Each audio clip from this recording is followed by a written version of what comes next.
Together with Earle Sports Bets, yeah, the twins, they be checking in. Stacking up, green is the scene that you're stepping in. Winning is a trend, and we stay making dollars. Nerd talk with the sports bet scholars. Yeah, it's R.I.P. to the bookies. R.I.P. to the bookies. R.I.P. to the bookies. R.I.P. to the bookies.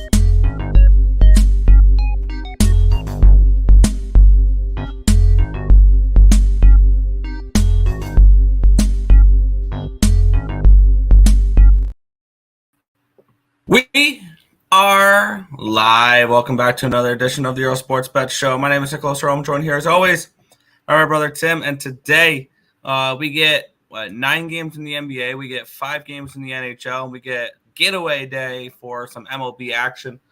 So we do have some afternoon action here. We have 1 o'clock games. We have 4 1 o'clock games. We will get to those. We will obviously be starting with hockey first.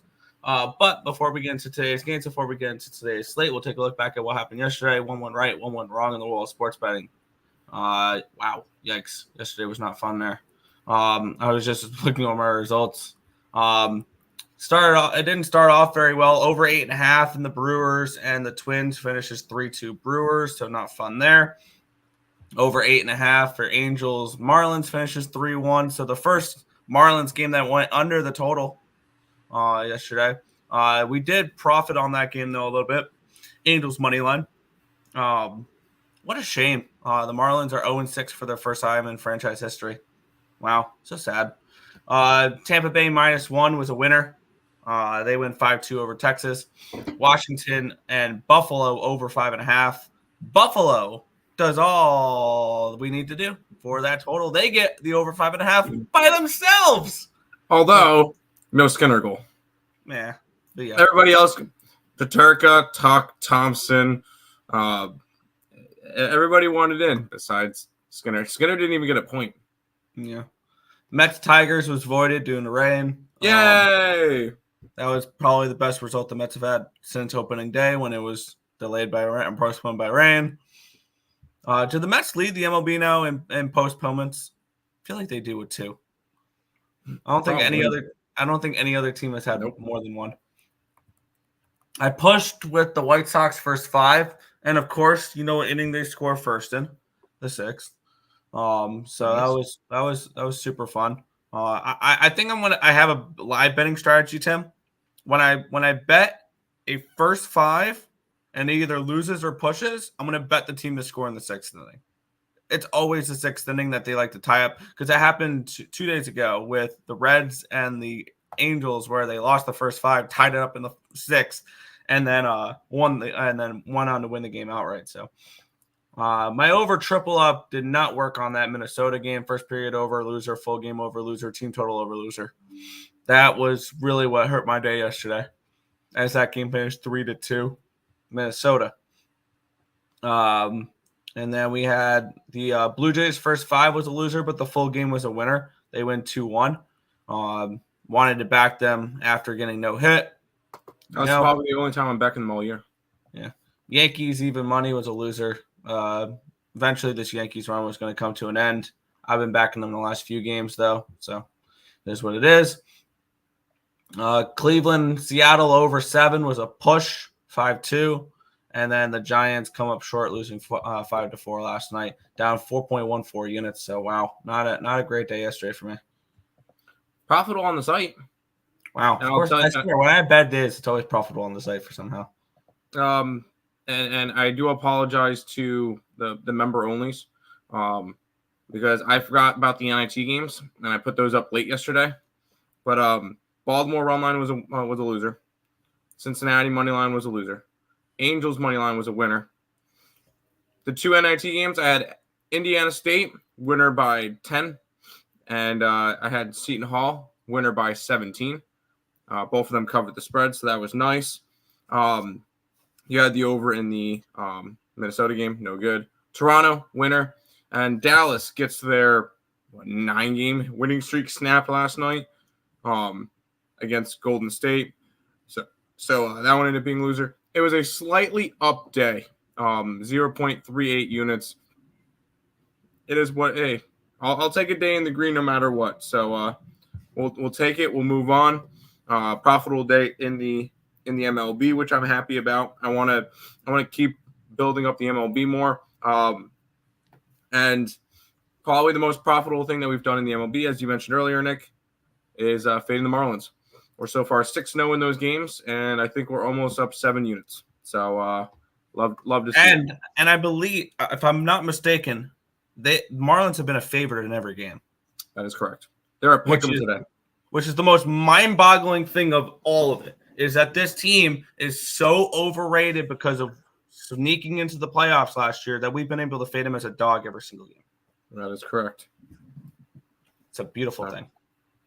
But go ahead, head to the chat, say hi to everybody, and then we'll jump into your hockey. There you go. What's up, fellas? Corey Seager didn't have a hit yesterday. You already know what to do. Over Yes, 1.5 bases and sprinkle the homer. Yep. The Pens are alive. That's embarrassing, Devils. Yeah. Maybe I need to start betting the Penguins again so they can start losing. But yeah. Yo. What's good, Joe Kryptonite? Unders weren't great last night. Yeah. It's Detroit Tigers Wednesday. I don't probably. I mean, they're playing the Mets. They're a lock. So you're good. Together with us. What's good? Right now I'm taking the Leafs over the Panthers in the first round. There is not a freaking chance I will. No. I will. I won't. Bo Horvat saves the Islanders season. 2 goals versus the Hawks. Yikes. Here's the thing, though. And they won. They got 2 points. It was in regulation. I mean, I get it. 2 goals. If you're the Islanders, you're looking to play defensive hockey right now. You're trying to get into that playoff mode. And I think the most encouraging part of that entire game, I can give a damn that they scored 2 goals. They don't ask how, they ask how many, and that was enough to win the game. The most important part about that game, Sorokin looked good. Sorokin looked good for once. And that was the most encouraging thing of the entire game. Yes, I get it's the Blackhawks, but it's the Islanders on a back-to-back who finally won a back-to-back game this year. So, yes, it was Horvat and it was Wahlstrom. So that was nice. Wemby's season-long quintuple double plus 40-1 almost cashed last night. Sadly, I think he'll get that one next year. I could see him getting it next year. Would you rather play the Caps or the Flyers in the first round? Flyers. What? Flyers. No, Caps. Flyers. Why? I'm still stunned. Well, keep in mind, heading into the season, I had the Flyers as one of the bottom 5 teams in hockey. Like that, I was super low on the Flyers. Obviously, I was wrong about them, and I learned that pretty early in the season. Yeah. But I would rather play the Flyers in the first round because one thing that the Flyers really don't have that the Capitals do, experience. Ovechkin, Oshie, Backstrom, or not Backstrom, Carlson. Like they have, they don't have Kuzi, but I mean they have experience in the playoffs. And you never know. We saw them push a couple years ago. They almost had a 3-1 series lead over the President's Trophy winner Panthers a couple years ago. So the Capitals very well should get bounced pretty early in the playoffs if they do make it. But with that being said, I would rather play the Flyers. Okay. Honestly, I think all the NHL games go under 6.5. Love the matchups. Maybe. Let's go Iowa women's college basketball. I was looking at it, Tim. I may throw $1 on this. It was around 89-1 for both national championships and men's and women's to be UConn versus NC State. I think Iowa has a shot to beat South Carolina. I don't think NC State comes close to beating. Here's the thing: is NC State plays South Carolina. I said Iowa can beat South Carolina in the finals. Oh, in the finals. I know. I was just saying for the matchups to be. And I was just saying, and you cut me off. I was saying I don't think NC State has a chance against South Carolina. I don't think NC State has a chance against South Carolina or Purdue. Like I think NC State gets bounced in both. But yeah. They going to win it all? I can see it. A rare down day for me. Thanks yesterday to the Red Sox not covering the run line. Yeah. I know, right? Stars, Oilers Stars under 4.5. Rangers Devils under 4.5. The rest under 6.5. Good luck. And the Canucks Coyotes is my least favorite, but I still think it goes under. I don't know. I still have to look into these games more. Rangers and Reg, I can see it. I just don't know whether or not I want to lay that number on the Rangers right now, but we'll get into that. 2-7-1 last 10 Panthers. They're in a little bit of a downswing, but we saw this last year where they didn't really play well, and then they turned it on at the end, and then they went on a nice little run. But yeah, Mets today winner. I hope so. No, I hope so. I'm tired of seeing this team lose. Freaking Padres suck. Yeah, they've lost back-to-back games. The Padres. The Padres are back. We'll head into the NHL, and so a little bit of talk about this game in the chat, and we'll get into it here. We have the New York Rangers and the New Jersey Devils. We have this game minus 185 for the Devils, total 6.5. I'm loading up my line history here. Let's switch over Action Network as well. I always have to do this in the beginning. I don't know. There we go. 87% of the tickets are on the Rangers. And the line and we don't know the line history yet because I have to get it up. And then no cash flow on anything else. So line open up at a minus 180. It's still a minus 180. Line open up at a 6.5 at plus 104. It's a 6.5 at minus 104. So we've had a slight move towards the over, and we've had no move on the side here. I'm projecting for Igor Shesterkin taking on Kaapo Kähkönen in this one here, with it being the second half of a back-to-back last night.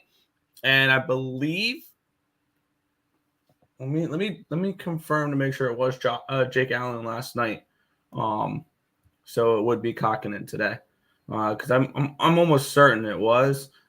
Kähkönen. A lot of people like to, it was Allen.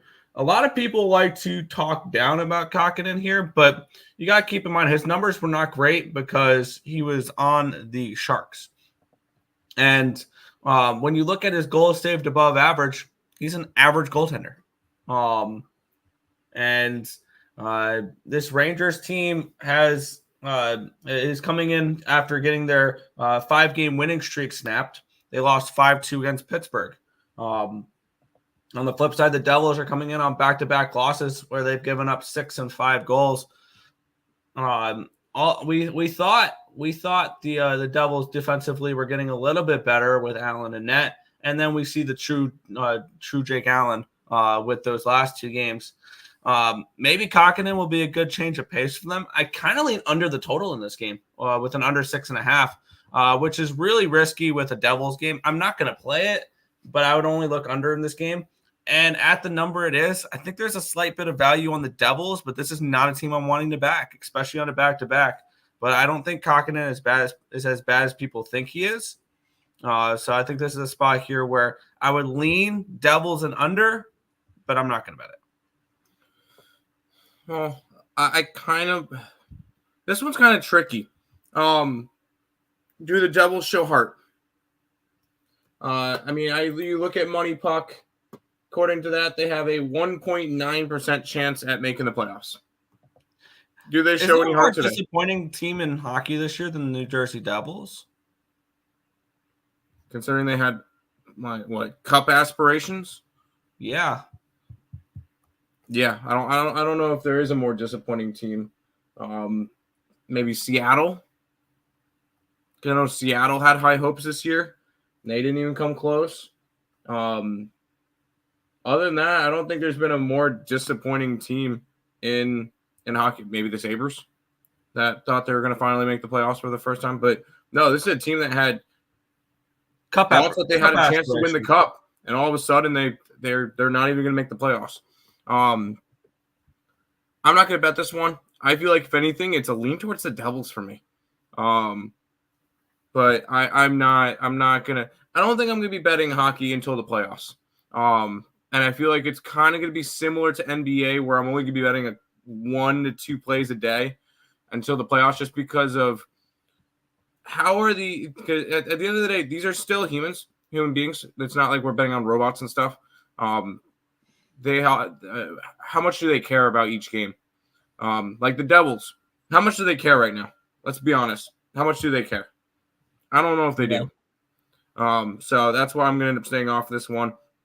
If it was midway through the season and I saw what we did last night, I'd be like, well, I'm on the Devils. Let's roll.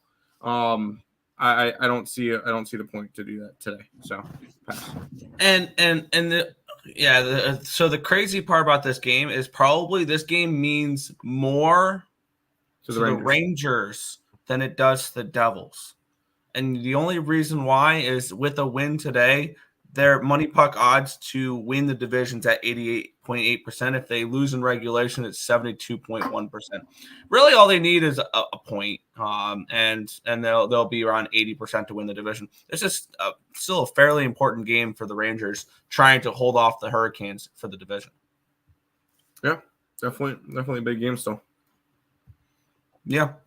So back to the chat.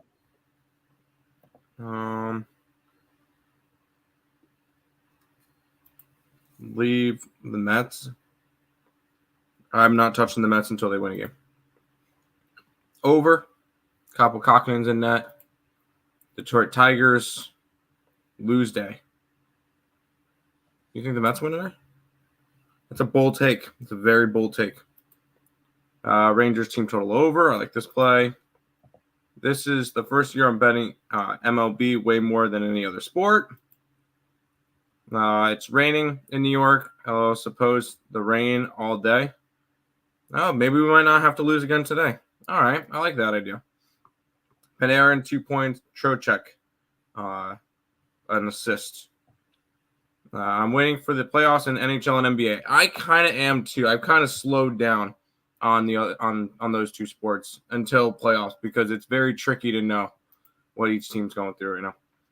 So it's Rangers versus Tampa in the first round. Let's go Tampa, Vasi versus Kuch versus Igor and Panarin. Hey, I'll probably take Tampa in that series. Tampa's a very live wild card in that series. Absolutely.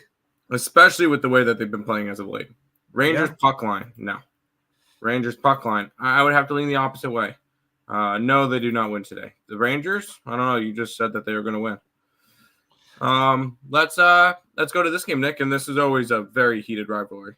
Yeah. One more thing I want to touch on real quick, and I know some people are like, "Oh, Kapokakin is a net, automatically bet the over." He started 3 games with New Jersey so far. 3-1, 4-1, 4-0. Under. I'm going to do it here. I'm BetMGM. I can get under 6.5 at -110. I'm going to take the under in this game. Under 6.5 in this one. But we'll move on here. Toronto and Tampa Bay with the Maple Leafs -130 favorites, total of 6.5 in this game. Let's take a look at the line history in this spot here. Toronto opened up -124. It's up to a -125 on Bet Online. We have for the total here in this game, as I'm trying to log into my BetMGM. Line opened up at a 6.5 -130. It's a 6.5 at -115. So we've had to move towards the under in this game. We've had to move towards Toronto in this game here. Let's see if we have any help. Not really with the ticket numbers. So that's useless. I have a lean towards Tampa in this game, or Toronto in this game. I apologize. I have Toronto projected. Toronto projected around -140 in this game. And let's take a look at what the best available number is. 130. It's a lean at that number. I was really hoping for a -125 to back the Leafs in this game. It's not something I'm looking to get involved with. This is, both these teams are pretty firmly in a playoff spot. And I believe if the playoffs, if they were to start today, the Leafs would be getting Florida. Both these teams basically have made the playoffs. And it's really just playing for seeding. This is actually a pretty big game for. This could be for what the 3 seed, because if if Toronto wins, it really helps their odds to be the 2 seed a little bit too, because Florida's starting to fall apart a little bit. But this is a pretty decent game for trying to get out of a wild card spot. So this one's an interesting one here. I would lean Leafs if I had to bet this game, but it's not one I'm getting to.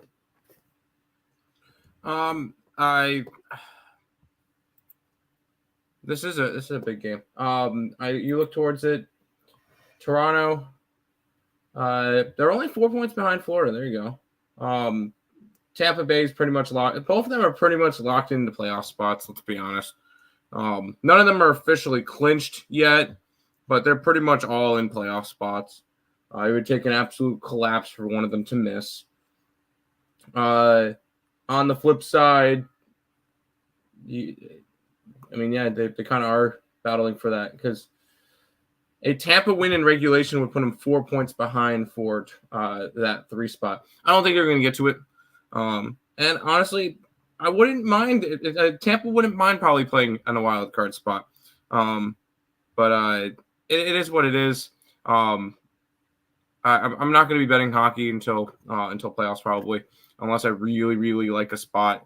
I don't really feel like this is a pick 'em for a reason. Maybe a lean towards the Lightning, but I don't know. Just a kind of a pass spot for me again. Sure. Back to the chat.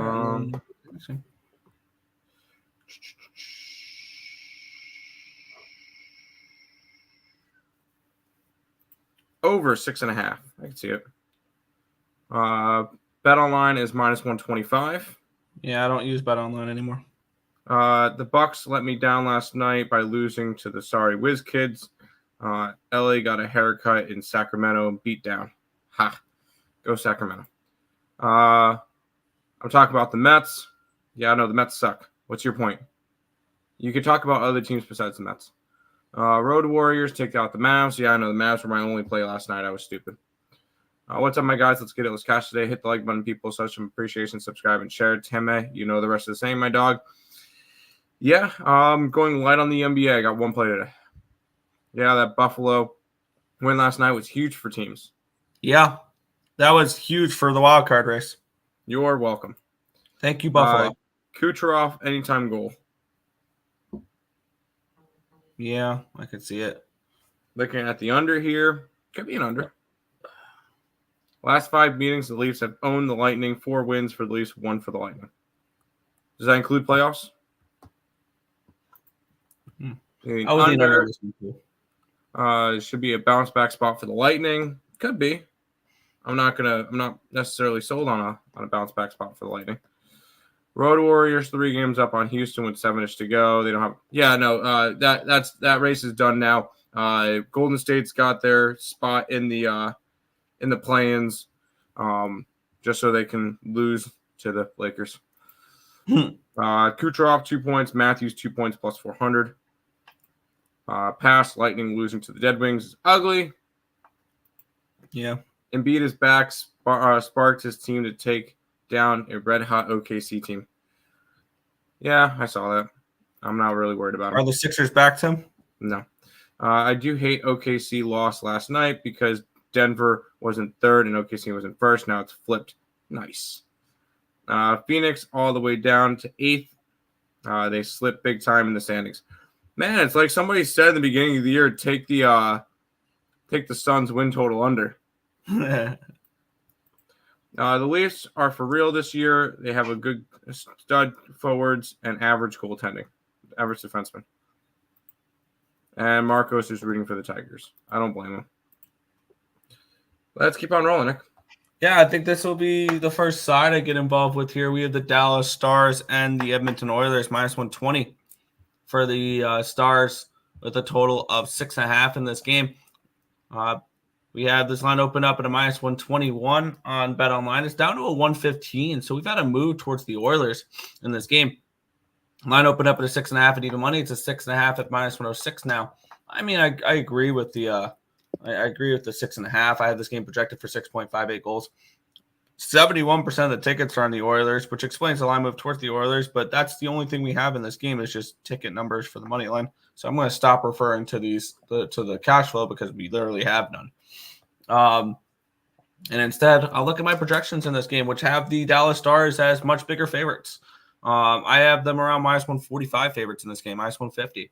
I like them at home here in this spot. And this Oilers team, they have been playing pretty well as of late as well. But when you look at this Dallas Stars team, you look at their expected goal numbers. They've won the expected goal battle in 9 of their last 10 games. The only one they lost was against Florida. They lost it by 0.47 expected goals. Other than that, they've absolutely dominated teams in the advanced metrics. And the Oilers have done pretty similar as well. 3.87 expected goals for 3.08 for the Oilers, 3.97 for the Stars, so 2.32 though. So this is a Stars team that is creating a lot of opportunities, not giving up many opportunities, and I think that adds up really well to a team that is bet on. And if the Stars go into the playoffs playing like this, they can make a cup run this year. That's the ceiling of the Dallas Stars is the cup run this year. Do they do it? It all relies on Ottinger, who has been better as of late. I'm getting minus 118 on DraftKings. I'm moving on the Dallas Stars in this game. We actually have a little bit of a fun race coming to the stretch of the season. Dallas and Boston at 103, and Dallas and Boston 103, Rangers at 104. That President's Trophy race is going to be heated down the stretch. That should be fun to watch. The Panthers, so we don't have to worry about the President's Trophy curse. No, the Panthers are now 7th in points. They still haven't reached 100 yet. They also have injuries. That's why I'm not really worried about them. They have had a bunch of injury problems. But no, this is definitely a spot where I kind of leaned Edmonton, but not anything I'm gonna necessarily get to. Good luck to you. My Sixers not to make the playoffs ticket is going up in flames. That's not entirely true. I'll address that real quick. That's not entirely true because right now the Sixers are 2 games back of the Pacers for the 6th seed, and they still have to jump the Heat. So no, I'm gonna say that's not entirely true at the moment. But I will say it's plus money for a reason. They're going to have to lose to Miami, and they would have to lose to either the Bulls or the Hawks at home. That second game is where it can get a little bit dicey. But I'm not saying the price on it. What's the price on it? What's the price on it? I don't remember off the top of my head. Let's go check ESPN bet. That's the book I have my money in right now. NBA. Let's go to futures. Oh, playoffs. 76ers make the playoffs plus 600 of no. No playoffs is plus 600. That's interesting. Golden State Warriors to make the playoffs is yes plus 230. I don't think they do. But...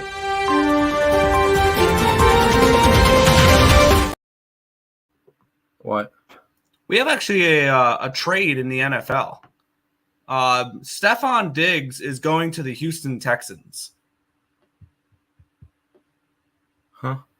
Stephon Diggs. Yeah, I heard you. What? There you go, LJ. You got another stud receiver in Houston. Okay, then. That's not something I was expecting to hear this morning. Yeah. How about that? There's your little breaking news from the ESB show. Another over 6.5, along with leaning Oilers money line. I would kind of lean under in that game. OT, I could easily see a 2-2 OT game. Mm-hmm. Stars money line, hard for me to ever bet. Oilers, way overpriced and overhyped team. You see, out of pick 'em, I don't see that as overpriced, but done with the hockey. In Dallas, I can see that as overpriced. where they should be a dog. I agree with Panger here. Done with hockey. This is the time no one cares besides the wild card teams. MLB is the new moneymaker. Let's get it. Supness, Bucks laid an egg. They did. Hyman, anytime goal. Robertson, anytime goal. Don't hate that. Shake my head, Bucks. Okay, Marcos, your Bucks are fine. They're going to be the 2 seed in the West. They'll get the winner of Miami and Philly. They're going to be fine. They'll make it past that round. They'll end up losing to Cleveland, and it won't matter anyway. Anyways, we got 2 more hockey games left, and then we get to jump into baseball. Yeah, we get the Vancouver Canucks taking on the Arizona Coyotes. Canucks open up -145. It's up to a 146. Line open up at a 6 at -130. It's now a 6 at -114. So we've had a move towards the under, and we've had a move towards the Canucks in this game. Only a 1 cent move. Connor Ingram, and I'm thinking it's potentially Silvos in this game. And if it's Silvos, I have no interest in laying a number on the road with the what do you call it? With the Canucks in this game. And with Ingram in net makes me like the Yotes even more in this game. And we have the Canucks on a second half of a back-to-back as well. They played against Vegas last night and they lost. Is this a third game in 4 days for the Canucks? Because they played, I think they played on the 31st. So they played 31st, the 2nd, and the 3rd. This is the third game in 4 days as well. A situation I kind of like fading. We don't know. It's Connor Ingram confirmed. And the Canucks, this game really doesn't mean too much. This is a team where, okay, if they lose in regulation, their odds of winning the division go from 83.4% to 66.3%. So it's not that big. I mean, it's 11% swing if they lose this game. But with that being said, I don't think that's that big of a deal. Coyotes are out of it. They have 0% chances across the board for all this. But I like Arizona eliminated. They're mathematically eliminated. But this is a team that I think we can semi-trust to play spoiler. Because this is a young team that is going to keep fighting. They want a spot in they want a spot on the roster next year. This is a team that I think is going to have a lot of fight in them, and I'm getting +130 with a team to fade a team that really has their spot locked up. It's the third game in 4 days, the second half of a back-to-back, laying a number on the road with the backup goaltender that hasn't been playing that well as of late. This team. So I'm going to grab +130 with the Yotes in this game. You're coming in off of a game where you played in Vegas. Now you have to go to lowly Arizona and play in front of 5,000 fans. So I'm going to take a shot with the Arizona Coyotes here at +130 on DraftKings. This was like one of the plays that I was actually looking at today. Is the Yotes. And the line just screams Yotes to me. Am I going to get to it? No. It's just a strong lean towards Arizona today. Once again, good luck to anybody betting hockey right now. Or NBA. Okay, Tim, we'll see. And Bucks can lose their 2 seed in the next 5 games. They could. But that would require the Cavs to go on a nice winning streak, and they're beat up right now. So, Yotes to score first. Imagine having how many parlays are going to have Canucks -46 on. Yeah. I guess you're going to say Cleveland beats Boston and will be in the finals against the Chicken Nuggets, who win it all. How did you know? Oh, Tim. Canucks team total over. Canucks had a really slow start yesterday. I think they come out today. Oh, and my Red Wings will lose to Le Bum in the. Oh, your Warriors in the input. Either them or they'll lose to Well, I'm not really worried about Phoenix. Who else would be in there? Or they might lose to Sacramento in the playing game. Does it really matter who makes it out of the play-in? It does not. Right now, it's Denver and Minnesota, the top 2 teams in the West. It to me, it doesn't matter who gets out of the play-ins. Denver probably sweeps whoever they face, and Minnesota probably wins in 5 against whoever they face, or Thunder. We'll see. Why aren't the Canucks minus 180? They're on a back-to-back, third game in 4 days. Backup goaltender, bad spot. A lot of reasons why. Have to get on the Yotes. Always fade to Smith. It might be Silvos. Keep in mind. All right, last hockey game, and then we get some daytime baseball. Yeah. We get the Seattle Kraken going to LA to take on the Kings. Minus 185 for the Kings. Total 5.5 in this game. This 5.5 makes sense. I have this game projected for 5.15 goals. So I have this game projected as the lowest scoring game of the day, which kind of feels like obvious because this is the only 5.5 on the day. Line opened up at a minus 178. It's down to a 177 on Bet Online. And the line opened up at a 5.5 minus 116. It's a 5.5 at plus 101. Now we've had a move towards the under in this game, with this also being the lowest lowest projected game of the day. And this is a pretty big game here for the Kings.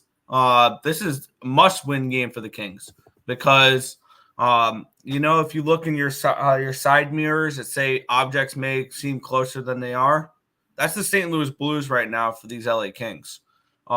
This is, if they win this game in regulation, their odds move up pretty up to around 97%.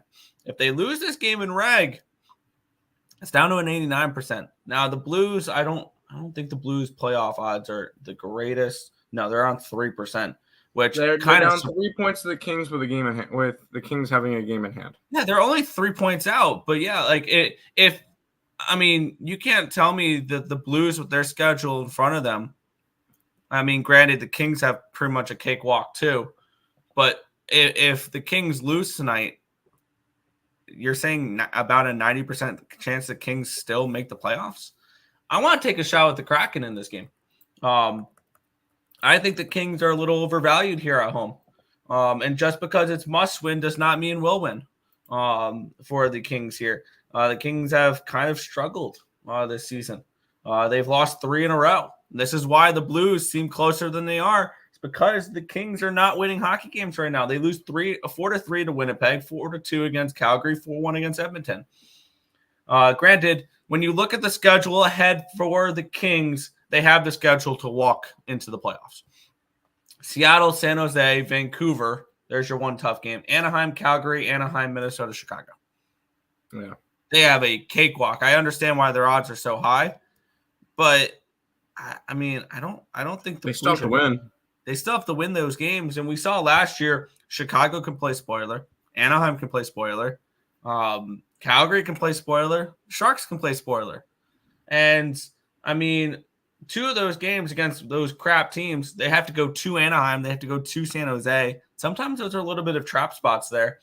And over the next few days, next few games, they're going to have to try. It's only a 10-day stretch of having to travel for every game. But they play Seattle, then they go to San Jose, they go home to play Vancouver, to Anaheim, and back home to play Calgary. So they go back and forth. Granted, they're all going to be on the West Coast. So, but am I wrong to think the Kraken are a live dog here in this spot, in this one?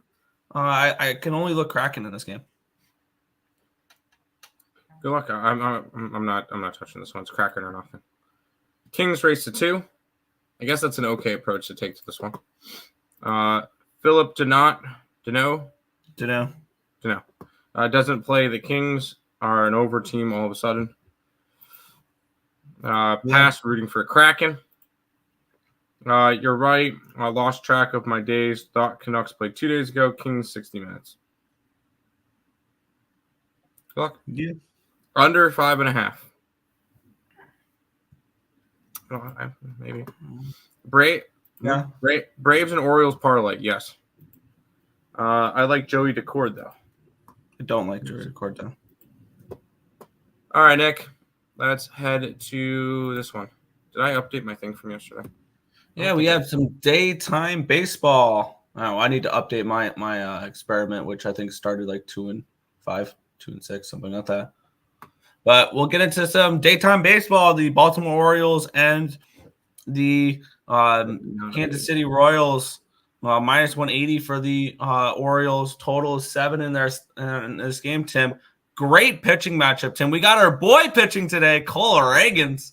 And we also get Corbin Burns as well in this game. Line opened up at a 7.5. No surprise with these two pitchers. It's gone down to a 7.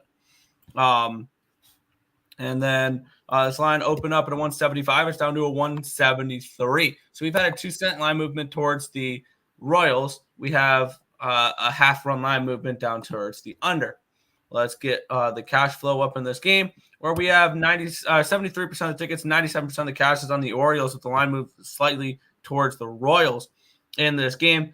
And 92% of the tickets are on the run line for the Orioles as well. No cash flow on this total in this game. Let's get up the pitching matchup here. Both these pitchers have thrown once this year. Cole Reagans pitched against Minnesota and was solid. Went 6 innings. He gave up 2 earned runs on 5 hits, 3 walks, 9 strikeouts. So he looked pretty good. Last year he started 12 games with Kansas City, and he had a 5-2 record with a 2.64 ERA. A lot of hope here for Cole Reagans. On the flip side, Corbin Burns, he pitched opening day against the Angels, went 6 innings, gave up 1 earned run on 1 hit, struck out 11, and only threw 82 pitches in those. So he could have easily gone further on this one as well. And looking at this game for me, and I see in the chat people are saying there's a chance this game gets rained out. We're still going to go over it just in case it doesn't, because I don't want to skip games because we think it's going to get rained out, and then the games play, and we had an opportunity to cap a game. Let's refresh the rankings here in this one. For Fangraphs, bullpen ratings, they actually have the Twins as the number 1 rated bullpen now. But when we look at this game, these are 2 actually of the lower rated bullpens in baseball, Tim. Because the Royals are 26th and the Orioles are 28th, according to Fangraphs, for bullpens. I'm not going to trust any bullpen in this game. What I will do, though, is I will take plus 140 with the Kansas City Royals in the first 5 innings. So I would also lean first 5 under as well with these 2 pitchers. But I'm going to take a shot and back our boy Cole Reagans here in the first 5 innings at plus 140. Yeah. You already know what I'm doing. It's the experiment every day. I don't deter from it. The money line portion of it is not profitable anymore. The run line version is still up 1.75 units, which I've been on the run line every day. I have not touched the money line with the Orioles yet. I actually forgot to retweet it last night. But it's Orioles run line every day for me. I'm not going off of it. The money line is down 1/10 of a unit. The run line is up 1.75 units. So the run line portion of it is still running strong. Money line portion not as strong, but it's still very, very early to decide. Going off of ESPN bet, which is what I normally do. Money line today is 175. The run line today is plus 125. Orioles every day. We're continuing the experiment. Fair. So. Even against our boy Cole Reagans. I know it's Cole Reagans. I love Cole Reagans. It kills me to fade him. This will probably be the one time I fade him all year. Fair. I got plus 140 in the first 5. That's all I'm going to ask from Rick, because I don't trust this Royals bullpen. I trust Reagan's. I think Reagan has a good game, and then Baltimore takes over when Reagan's leaves the game, type of thing. That's fair. Lex is kind of like in the Brooker. I kind of like them too. Skip this game. Well, I'm this one's gonna rain's coming. That's fine. Pause. Corbin Burns over 6.5 strikeouts. If it plays, sure. Grabbed under 4 first 5. I live in Baltimore. Absolute 0 chance this game plays. It's raining its ass off. Been raining most of the last few days. By the way, if you guys are worried about being rained, I wouldn't play this. Because if we're worried about rain, what are the odds this game starts? Burns goes 2 innings. It rains. There's an hour delay. And then they play again, and the pitchers are out of the game. I think if the game starts and we see a rain delay, I think you lie bet an over. Especially if there's an opportunity where we might see 6, 7 innings of bullpen. With these 2 bullpens, I think that could be worth a look. There you go. Let's go to this game, Nick, and we already know what we're doing. So I'm just going to go ahead and put it up on the site. Yeah. Let's take a look at this game here. We have the Miami Marlins and the Los Angeles Angels. We have the Marlins minus 130 favorites, total of 8.5 in this game. And wow, this line's dropping. The line opened up at a minus 110 for the Angels or for the Marlins. It's down to a 106. I'm seeing a lot of other books showing like minus 115s and stuff like that. Line opened up at a 9. It's down to an 8.5. So we've had to move towards the under. We've had a line move towards the Angels as well. Oh, great. My did it really just – my line history site just crashed. Cool. I'm lucky I got the line history for this game. We have 74% of the tickets, 87% of the cash on the Marlins, and the Lions moving towards the Angels. Yeah. This is a really simple play for me in this game, and I feel like I've been missing out. Actually, no, because they've been okay in the first 5 sometimes, but their bullpen's been blowing games. It's a pick 'em now, and I can get minus 105 with the Angels. I'm grabbing the Angels at minus 105. Yeah. I'm just going to continue. If it's not broke, don't fix it. Angels money line for the sweep. It's just why are the Marlins this big of favorites? They're 0-6. We've been fading them every single day. So even if we lose this game, we're still up like 6 units fading the Marlins this year. Yes. So I'm okay with that. I have no problem if I lose this one. I'm just going to continue to fade the Marlins. Who do the Marlins have after this too? St. Louis tomorrow. Nice. Love it. And there's only 5 baseball games tomorrow. Okay, good, because there's a bigger hockey card. Interesting. So big card today, but Angels for me in this one. And we got the official trade for the Diggs. Bills will receive a 2025 second-round pick. That is it. The Texans receive Diggs, a 2024 6th-rounder, and a 2025 5th-rounder. That is there something we don't know about Stephon Diggs? Contract? Sheesh. I feel like that was a steal. Can't stand when we suddenly have weather experts now. More times than not, the game is the game is played. I know that's why we talk over every game. If it has a 99% chance of getting rained out, we talk about it just in case. So yeah, I know a lot of people are. I mean, if they live there, dude. By the way, a couple. I know. Who do you call it? Lex lives in the DMV area. So if I'm gonna trust anybody as a weather person in that spot, it's gonna be somebody who lives there and it's kind of been following the weather. But I'm not saying that they're a weather expert. What's up, fam? O's lost yesterday, but I knew they were gonna lose with that. Let's go O's today. Markel, let's go O's every single day. Trout, 2+ hits. I like it. LAA, yes. No rotten fish.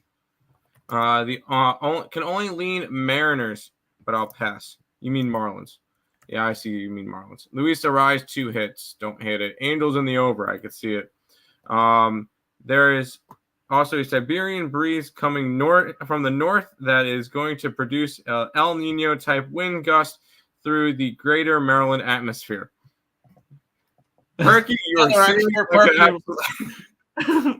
Weather expert Perky Anderson. Yeah, we got Perky on the scene. Perky, what do you got for us? It's raining sideways. Thank you, Perky. Have a good one. Over 8.5. I could see the over in the Marlin game for sure. First 5 over. Who cares about Diggs? Never done anything. I know. We just saw the trade pop up, so we figured, you know what? We're a sports betting show. Yeah. Diggs is a drama queen. Give me yeah, exactly. Love Diggs for the MPLS miracle, though. Minneapolis Miracle. Oh, no, I don't. Diggs, no, yeah. I wanted it to be a weather expert. I know you did. Perky, good job. I appreciate that. That's the comment of the day right now. We'll go on to the next one. Yeah, let's get into it here. We have the Minnesota Twins taking on the Milwaukee Brewers. Twins, we got to pick them in this game, total 8.5. I got my site back. Let's get into it here. Chris Paddock versus Joe Ross, your pitching matchup here. Line open up at a -110 for the Brewers. It's down to a 102. So we've got to move towards the Twins in this game. And line open up at an 8.5, -125. We're down to an 8.5, -112. So we've had to move towards the under, and we've had a move towards the Twins in this game here. Let's take a look at the line history in this spot where we have 79% of the tickets are on the Twins, 11,278 tickets in. And we have 25% of the tickets and 76% of the cash is on the over and the line moving towards the under. So kind of interesting line movements here in this one.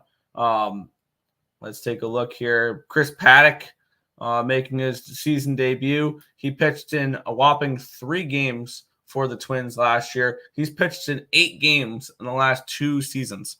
Last year, he went 1-0 in 3 games. He didn't start any of them, with a 5.4 ERA, 3 earned runs, 6 hits, 8 strikeouts, 1 walk, and 5 innings pitched. Whoop-de-doo. We have such a sample size on Chris Paddock. On the other side, Joe Ross. Forgot this guy still plays in the MLB. Oh, yeah. Why? Because this is his first appearance since 2021. So we have 2 pitchers who have basically had no MLB action the last 2 years in this game here. The market's moving all funky, and a game I really don't have too much of an interest in. So this is ended up going to be a pass for me. I don't know what to expect from this game. You're muted. You're still muted. That was weird. Give me the Brewers. This is a team that I kind of want to back right now. I will say before the Corbin Burns trade, I did take them to win their division. So I still think that they have enough offensively to be able to compete. And Milwaukee's always got solid enough pitching. I feel like, correct me if I'm wrong, I feel like the Brewers are the Guardians of the NL, where no matter what, they always have pitching that comes out of nowhere and it's pretty solid. Joe Ross, I remember he was solid with he was all right with Washington, but that was with Washington, so it's not really something I want to go crazy with. I believe he's coming back from Tommy John surgery. But when it comes to it, I trust the Milwaukee bullpen more than I trust the Twins bullpen. And once again, I know me and you are both low on the Twins this year. I'm on the Brewers to be one of the final undefeated teams remaining. Yeah, the Brewers are the best team in baseball. We've seen that firsthand. It's Brewers, Tigers, and Pittsburgh are the last 3 undefeated teams. Yeah. Who had that going? Brewers, Pirates, and Tigers as the last 3 undefeateds. Not me. What's up, Josh? Let's get some. Let's do it. Angels race to 4. I like it. Twins. Nope. Paddock. Nope. Over Brewers team total first 5. I like that. This one was hard. I wanted to go with the hotter bats with the Brewers. Me too. Royce Lewis is out. Yeah, he's been out. He got knocked out of the first game of the year, and he's gonna be out for a month. First 5 over 4.5. I can see it. Brew Crew. Yes. I see runs. Sure. Yeah, Brewers have a deeper batting order. I agree. Let's head to this game, Nick, and I like this game as well. Yeah, we have the Tampa Bay Rays and the Texas Rangers. Rays off of a nice win last night, 5-2. Minus 120 favorites, total of 8 in this game. Let's take a look at the line history in this spot here. We have Nathan Eovaldi and Aaron Savali, your pitching matchup for this one. Line opened up at a minus 120. It's up to a minus 1, or it's down to a 117. So we have a 3-cent line movement here towards the Tampa Bay Rays. Line opened up at an 8.5 at even money. It's down to an 8 at minus 105. So we've had a move towards the under, and we've had a move towards the Rangers. There we go. Words. Let's take a look at the cash flow in this game, where we have 74% of the tickets, 75% of the cash on the Rangers, explaining the 3-cent line movement towards the Rangers here in this game. 33% of the tickets, 87% of the cash on the under. Line moving towards the under in this game here. Taking a look at the pitching matchup here. Savali pitched against the Blue Jays in his first appearance. It was in an 8-2 win for the Rays. He went 6 innings, gave up 1 earned run on 4 hits, 1 walk, 6 strikeouts in that game. He looked really good. And then on the flip side here, Nathan Eovaldi pitched against the Chicago Cubs, and he looked decent as well. 6 innings, my bad. 2 earned runs on 4 hits, 1 walk, and 3 strikeouts. So both these pitchers look pretty good in their opening appearance. Granted, I believe these offenses, I would say, are better than what the Cubs and the Blue Jays have to offer. I could see these two teams in the playoffs again, but because these two teams did play each other last season in the postseason there. The line moving towards the Rangers makes sense with the cash flow coming in on them. I would lean first 5 under in this game. I think we could see a decent pitching performance with the line moving down and the big bets coming in on the under. Shows me that the sharp money is all over this under here.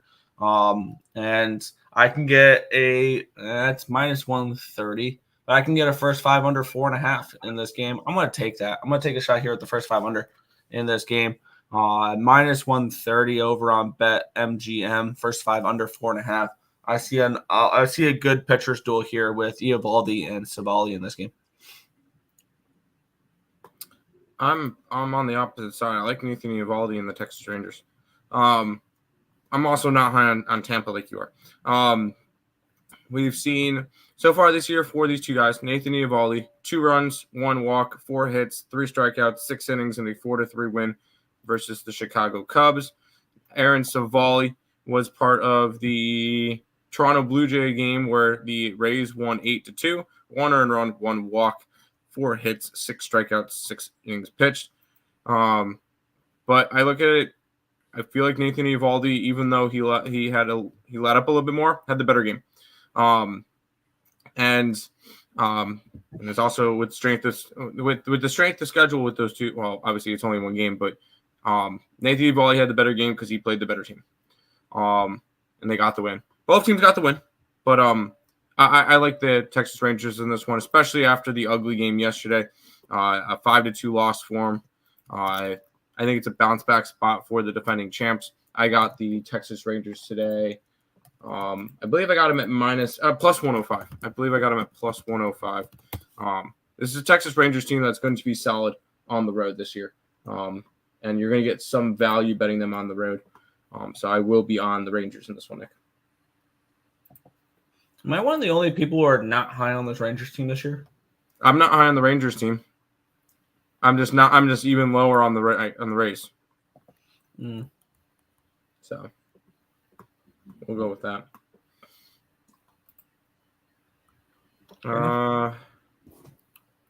Bruker. Yes, Bruker. Evaldi over strikeouts. Be careful. I like the under, so I can see that.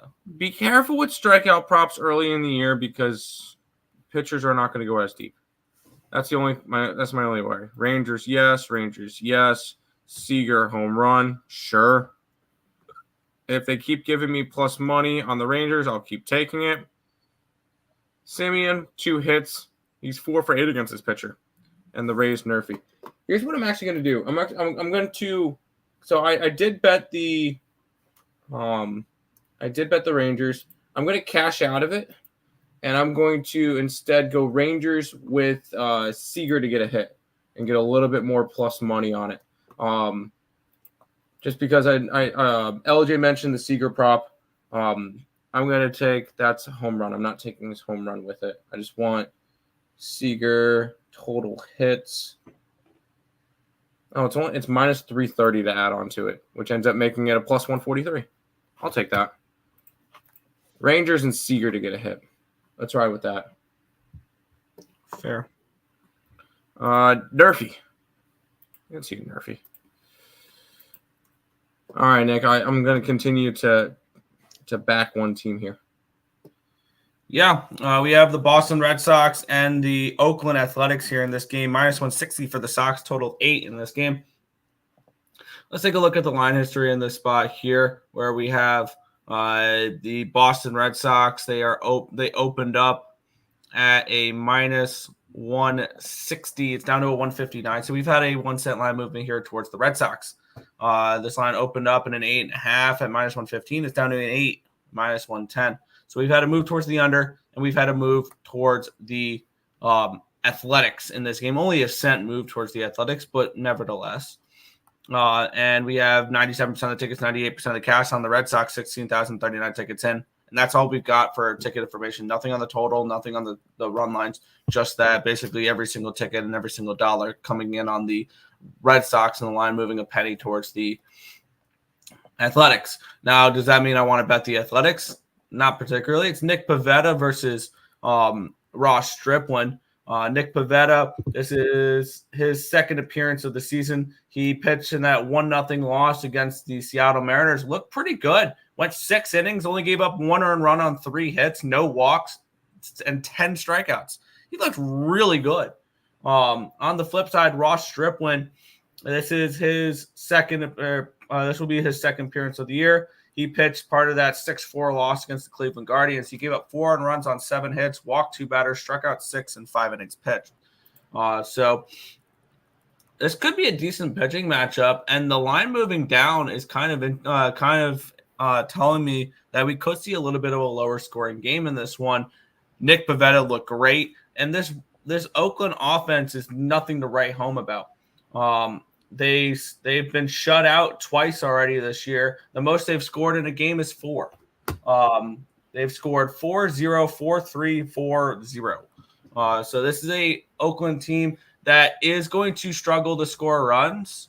Granted, this with a total of 8, you're not going to get a 4.5 on a team total of Oakland. If you are, maybe you look at a team total under there for the Oakland A's, but you'll probably get a 3.5, which still 3.5 has hit in 4 of 6 games if you bet the under. No, never mind. It's only him half of them. I can't do math. But for me, it'd be a lean towards a first 5 under if I had to look towards anything here. Yeah, the team total for Oakland's a 3.5, juice towards the under. So, yeah, first 5 under is a 4.5 at minus 125. My only worry is that Ross Stripling gets lit up. So maybe a first 5 team total under for the Oakland A's could be a decent look if you want to back Pivetta, but it's no play for me. I'm just taking the Red Sox run line again. Yeah, cool. All the money's coming in on them, whatever. This is a A's team that I do not trust. This is obviously, I think they're going to be. Honestly, I think they're going to be the second worst team in baseball. Colorado is going to be the worst. I'm going to be fading Colorado pretty much every single game. But I'm on the Red Sox. I'm high on this Red Sox team, off to a 4-2 start, which is quite nice. Only a game back for the first place in the division. still very early. I'm joking. But it's a team that I think is going to be solid, and they're doing it on the road right now. And it's just, will their young pitching stand up? Obviously, Nick Pavetta's not a young pitcher. He's one of their more veteran pitchers on the staff. I like backing this Red Sox team. Give me them on the run line. I know they didn't cover yesterday. I'll take them to cover today. Mm-hmm. Oops, I forgot to type in a game. Yeah, I was about to say, I was looking at a game and you forgot to put it in. Yeah, and we're going to have our first of the year. Did we skip the Philly game? No, not yet, because we were still in the 1 o'clock. Oh, we skipped a 2 o'clock game. Yeah, I just typed that one in. Sox minus 1.5. Feels like run lining against the Athletics most of the year is positive EV. I would have to agree. Morning, gentlemen. Blue and white in the NIT was sweat-free. Correct. Indiana State for the championship. Yes. Come on. What are we in? Hard trusting a 7.5. Under. It's a 7.5? It's an 8. It's 7.5 on some books. Wizards money line, never in doubt. There you go, dude. Sabres Day did not go well. How did Sabres Day not go well if the Sabres won 6-2? You're obviously not doing it right if Sabres Day didn't go well for you. Then it's not truly Sabres Day if you didn't win. Orioles money line, Red Sox run line, Braves money line plus 317. I like it. I love it. I want some more of it. Going with the Nerfy in the Baltimore game again. I can see that. I put money on the Wild yesterday. Oh, the shame. Hey, at least you won. All right, we got to go back to a 2 o'clock game. Yeah, and if you know me, and if you know what I did last year, you know exactly where I'm going in this game. Let's get into it here. The Atlanta Braves are minus 375 road favorites. Road favorites in this game. Total of 8 in this spot. Let's take a look at the line history in this one here. We have, it looks like a bullpen game for the White Sox. It looks like Dominic Leone and Spencer Strider, the number 1 ranked pitcher in baseball. Line opened up at a 355. It's gone down to a 350. So we've actually had a 5-cent line movement here towards the White Sox. Line opened up at an 8. It is still an 8. And let's take a look at the cash flow. 83% of the tickets are on the Braves run line, which is minus 170. For those wondering, I'm seeing in the range of that. Hell, even 2.5s are plus money for the White Sox. I might be betting the plus 2.5 as well. In this game. And it's pretty plain and simple. You know my thought process is behind this, Tim. This is similar to your Baltimore thing that you're doing. I blindly bet against minus 300 favorites. It was profitable for me last year. It was profitable for me for the year before. And everybody say it with me. No team should be minus 300 in baseball, especially on the road. So I'm getting plus 280 on Fanatics, and I'm getting plus 295 on FanDuel or DraftKings. I'm getting plus 295 on DraftKings. I will take the Atlanta Braves. Or not, I'm going to fade the Atlanta Braves. I will take the Chicago White Sox, first 5 and full game. And I'm probably going to grab on the 2.5 as well. I would have probably joined in with you if the Braves would have won yesterday. I mean, there's no way the Braves lose 2 in a row, right, to the White Sox? There's no chance. I'm on the Braves minus 2.5. Wow. Okay. Yeah. And it's, you said it yourself. It's a bullpen game. Okay. If the White Sox had an actual starter going, maybe I'm off this game. It's a bullpen game versus Spencer Strider, who I hate, but is going to be one of the best pitchers in baseball. You saw in his first game, minus that 2-run shot that he gave up, 2 earned runs, 2 walks, 3 hits, 5 innings, 8 strikeouts. Maybe a Spencer Strider strikeout prop could be interesting as well, just because that's what he does. Let's see, what is his strikeout prop? That's hits, that's RBIs. There's no strikeout props on it. Bet ESPN. Screw you. I think Spencer Strider goes ham today. And honestly, I would take -3.5, -4.5, -5, and I think this game's going to get ugly really, really quick. It would be all in on Braves for me in this one. I'm on the Braves -2.5 in this game, and I hate the Braves. But this is just an absolute smash spot for them.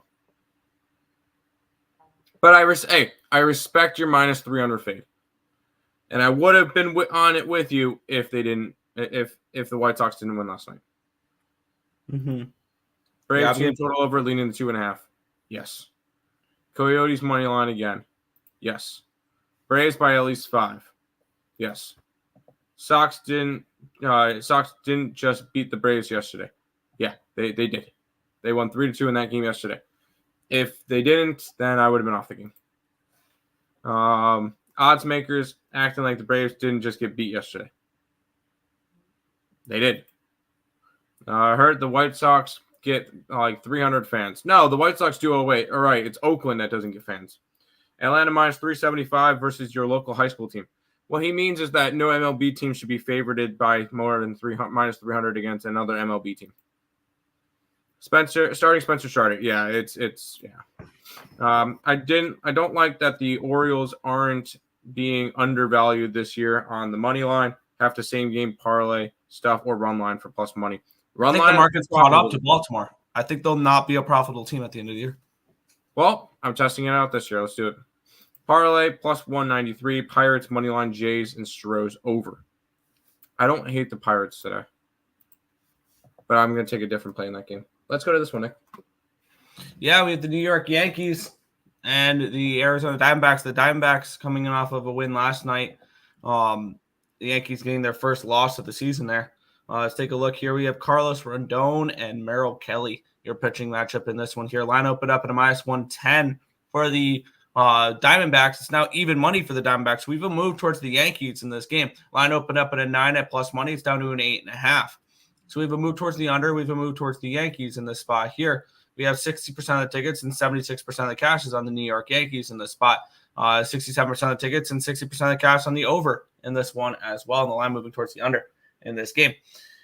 Taking a look at the pitching matchup in this one here, where we have Carlos Rodon and Merrill Kelly. Rodon looked decent in his first start. Only went 4 1/3 against Houston, but gave up 1 earned run on 5 hits, walked 3. That's a little concerning. Struck out 4. As we look to see how he progresses back from that injury, he wasn't very good last year, and decent first start there. On the flip side, we have Merrill Kelly.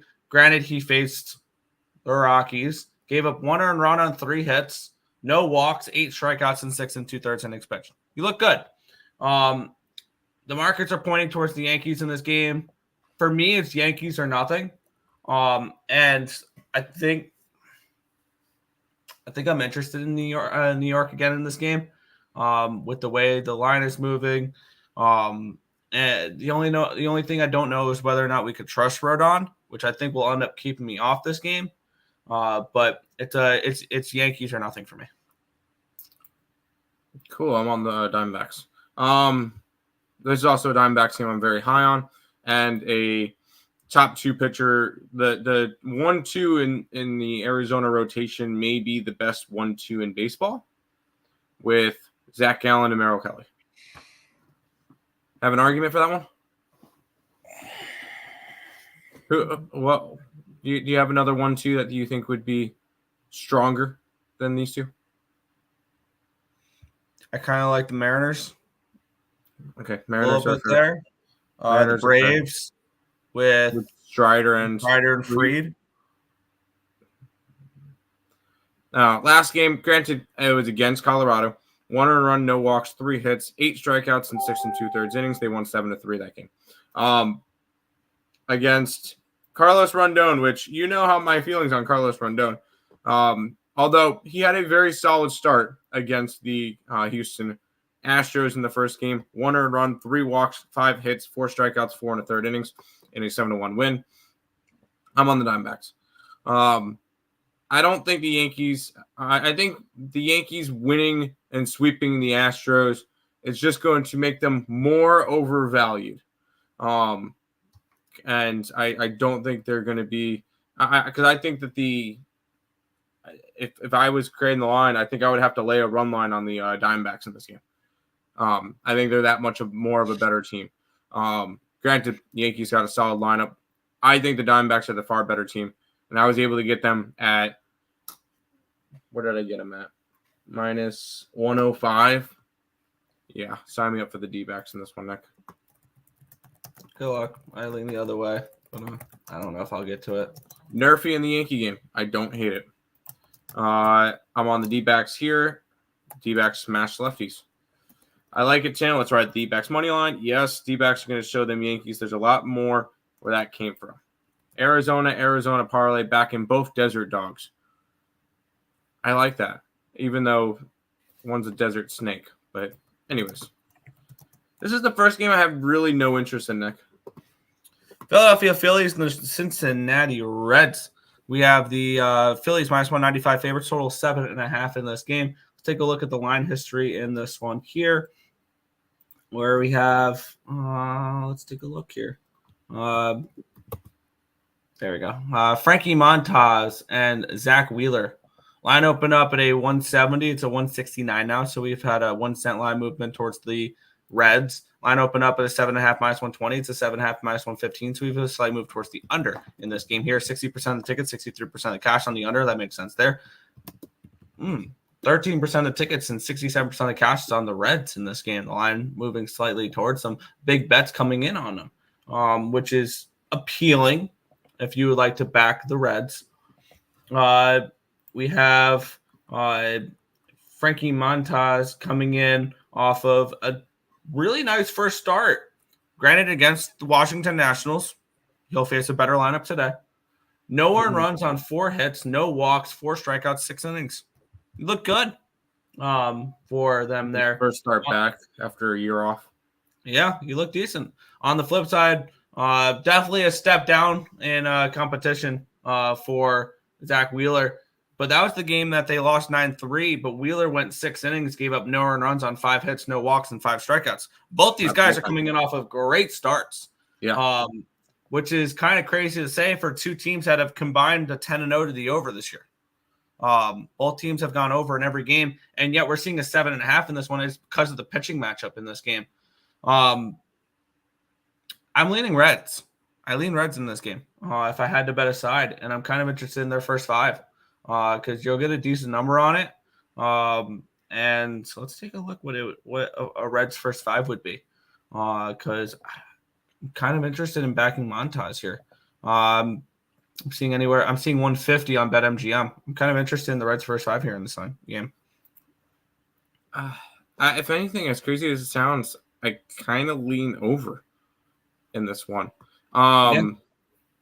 I obviously I'm not really too crazy in going after it because these are, Zach Wheeler, I think is going to have a fantastic year and he's going to be up there for the Cy Young. I think he's top 5 Cy Young award candidate, if not top 3.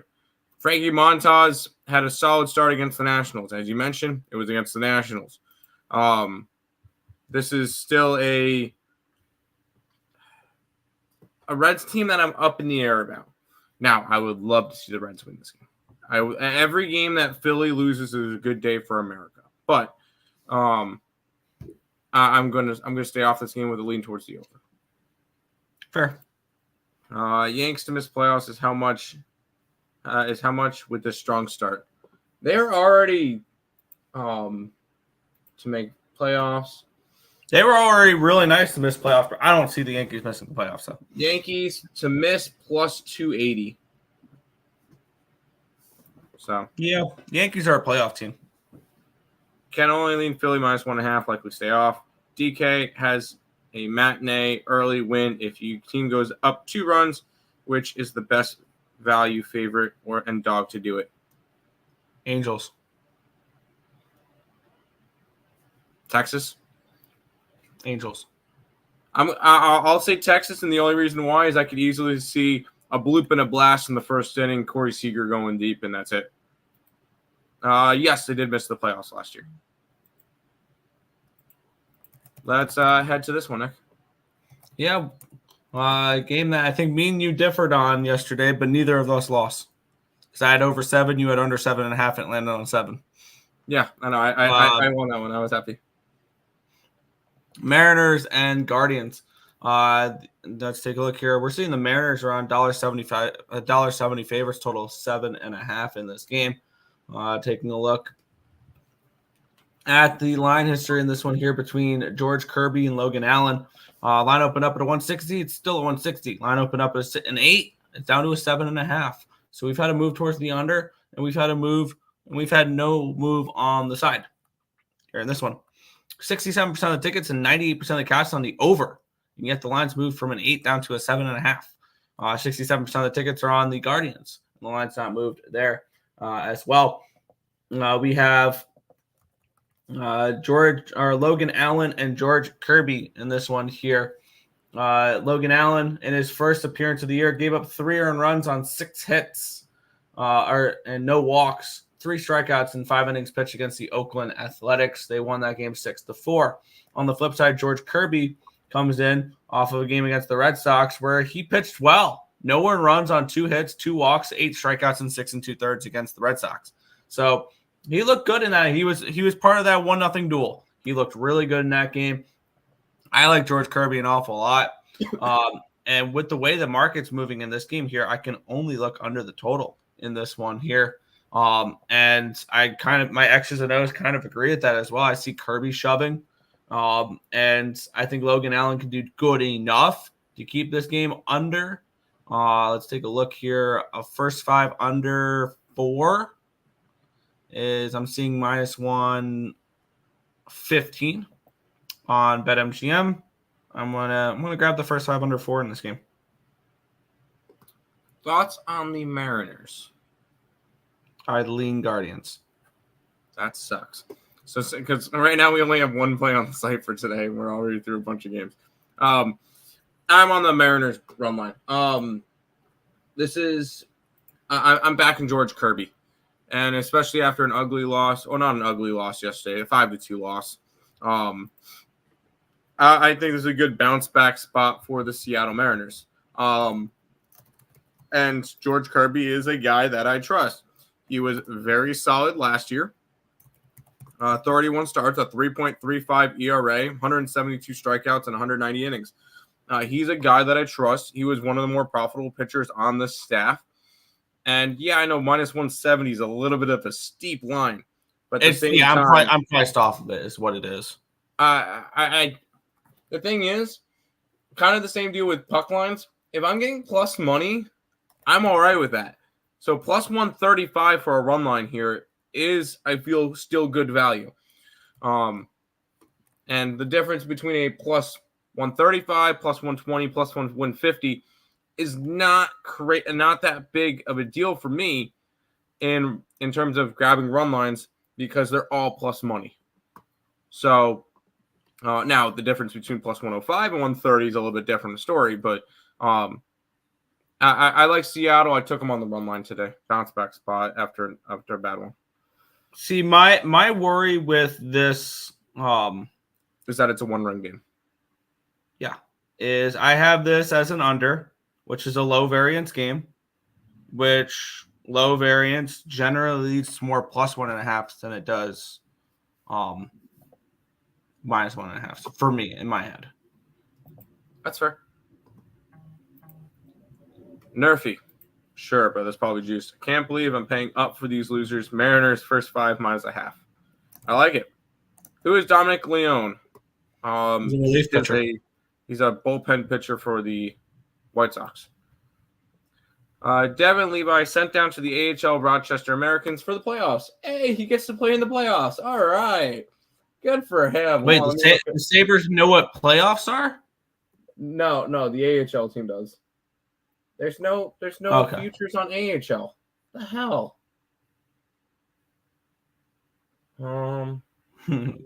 Americans for the United States AHL. Oh, there's no futures for it. Do the Americans play tonight? Oh, the Bridgeport Islanders play tonight. Let's take the Hartford Wolfpack. Rochester Americans -125 against the Cleveland Monsters. Go Devin Levi. Anyways, I'm sorry. Kirby's a good pitcher. Yes, he is. I honestly will make the argument Kirby's the best pitcher on that staff. Yeah, we can argue that. Let's head to this one. Yeah, we have the San Diego Padres and the St. Louis Cardinals in this game. Minus 160 for the Padres in this one. Total of 8.5 in this game. Seems like a steep price for the Padres, but let's get into it here. Where we have the Padres with Joe Musgrove on the mound against Zach Thompson. Let's take a look at the cash flow in this one here, if it'll click. We're starting to do this again. There we go. Line opened up at a 145. It's up to a 152. So we do have a move towards the Padres in this game. Line opened up at an 8.5. It's at even money. It's now an 8.5 and minus 102. So we've had a 2-cent line movement towards the over. We've had a 7-cent line movement here towards the Padres. 82% of the tickets, 91% of the cash on the Padres here in this game. 25% of the tickets, 75% of the cash on the over in this spot as well, with the line moving slightly towards the over. Musgrove is somebody where I believe he had struggles in spring training a little bit with his spin rate and with his velocity being down. This is going to be his third appearance of the year. And he's not looked particularly good in either of them. He gave up 5 earned runs on 7 hits, 2 walks, 2 strikeouts, and 2 2/3 innings pitched against the Dodgers. That was in that 15-11 Seoul game. And then in his first game in America, they went up against the Giants. He gave up 4 earned runs on 8 hits, 1 walk, 3 strikeouts, 5 2/3 against the Giants. Did not look very good there. On the flip side, Zach Thompson in this game, or last week, he also did face the Dodgers and got hit a little bit. 5 earned runs, 6 hits, 2 walks, 4 strikeouts, and 5 1/3 innings pitched. The way the market's pointing in this game points to me that Zach Thompson gets hit. So I'd like to back the Padres in this game, but I sure as hell don't want to back the Musgrove at the moment. So I think the best way to approach this game is the over. I do like the over in this game, which I'm seeing even money on BetMGM for the over. BetMGM has a lot of nice odds today. And then for the team total over, I'm going to head over to DraftKings for that. But I'm going to look towards the Padres team total over as well. Rather than laying $1.60 with them, I'll probably hopefully find a 4.5 team total. I think they can get 5 runs today against this Cardinal, or against Thompson, and then against the Cardinal bullpen. So I don't trust the Padres at minus 160 for a money line or a -1. I'll ask them to score me some runs against a Cardinals team that their bullpen struggles, and I'm not a fan of Zach Thompson either. So I'm going to play the full game over 8.5. That's even money on BetMGM. And for the team total over here, I got to find it. Yeah, I'm going to game props. Yes. 4.5 plus 105 for the Padres. I hate both these two teams. I don't think either. I don't hate, but I think both these two teams are going to suck. So no, I'm not backing either side. I was on the Padres last night. That was a big ass mistake. I don't trust either of these pitchers. Originally, I was going to pass on this game. Then I looked more into it. Bullpens suck. Pitchers suck. I'm taking the over with you. Over 8.5, I think there's definitely value there. And going after that. So I'm taking the over with you in the Cardinal Padre game. I just think that you're going to get runs early and often. So let's ride with the over. Yeah. Throwing up Padres. Ugh. Screw the Padres. It would be Cardinals or nothing for me. It would be Cardinals or nothing. Pass. This game is just gross. Can't even trust the data on either side. Pass. Padres batting order should still be good. Yeah, it should be. We'll see. Let's head to this one, Nick. To the later games. This one starts at 6:45. Yeah, we have the Washington Nationals and the Pittsburgh Pirates in this game here. We have the undefeated Pittsburgh Pirates now all of a sudden laying $1.60 on the road. Granted, it's Trevor Williams and Mitch Keller. Line opened up at a 135. It's up to a 138 for the Pirates here on Bet Online. -1. Was it really -1? Yeah, no, it's down to a 148 on My bad. I typed in this line wrong. It's 150 favorites, not 160 favorites. There we go. My bad. I typed that in wrong this morning. Let's take a look at the cash flow in this game here, where we have 75% of the tickets, 72% of the cash is on the Pirates in this one, with the line moving slightly towards them. And 83% of the tickets, 79% of the cash is on the run line for the Pirates here in this one. We have our boy, Mitch Keller in this one here. 5 2/3. He did give up 4 runs on 7 hits, 2 walks, 3 strikeouts in his last appearance. Did not look great in that game. Granted, they won because it was the game that went to extra innings and the Marlins bullpen's bad and the Marlins are bad. And then on the flip side, this will be Trevor Williams' first appearance of the year. He appeared in 30 games for the Nationals last year, started all 30 of them. Went 6-10 with a 5.55 ERA, 111 strikeouts, 53 walks, and 144 2/3 innings pitched, 89 earned runs, 178 hits allowed. I don't want to jump in front of the Pirates right now. I do lean Nationals in the game. Natty's first 5, if anything. But I just think the Pirates are a little overpriced here, laying this number on the road. I get it. The Nationals are not very good. But with that being said, I'm not playing this game. Yeah, it's tough to fade the Pittsburgh Pirates at this point. I mean, the price probably couldn't tell you to. I want the over in this game. I got 8.5 at -125, so I got a little bit of a better line. It's moved up to a 9. I can see runs in this game, and I could easily see this one being a 7-5 type of game where it goes up and above, like way over the total. Pittsburgh's shown that they have offense, which is solid. 6 runs, 7 runs, 9 runs, 9 runs, 8 runs.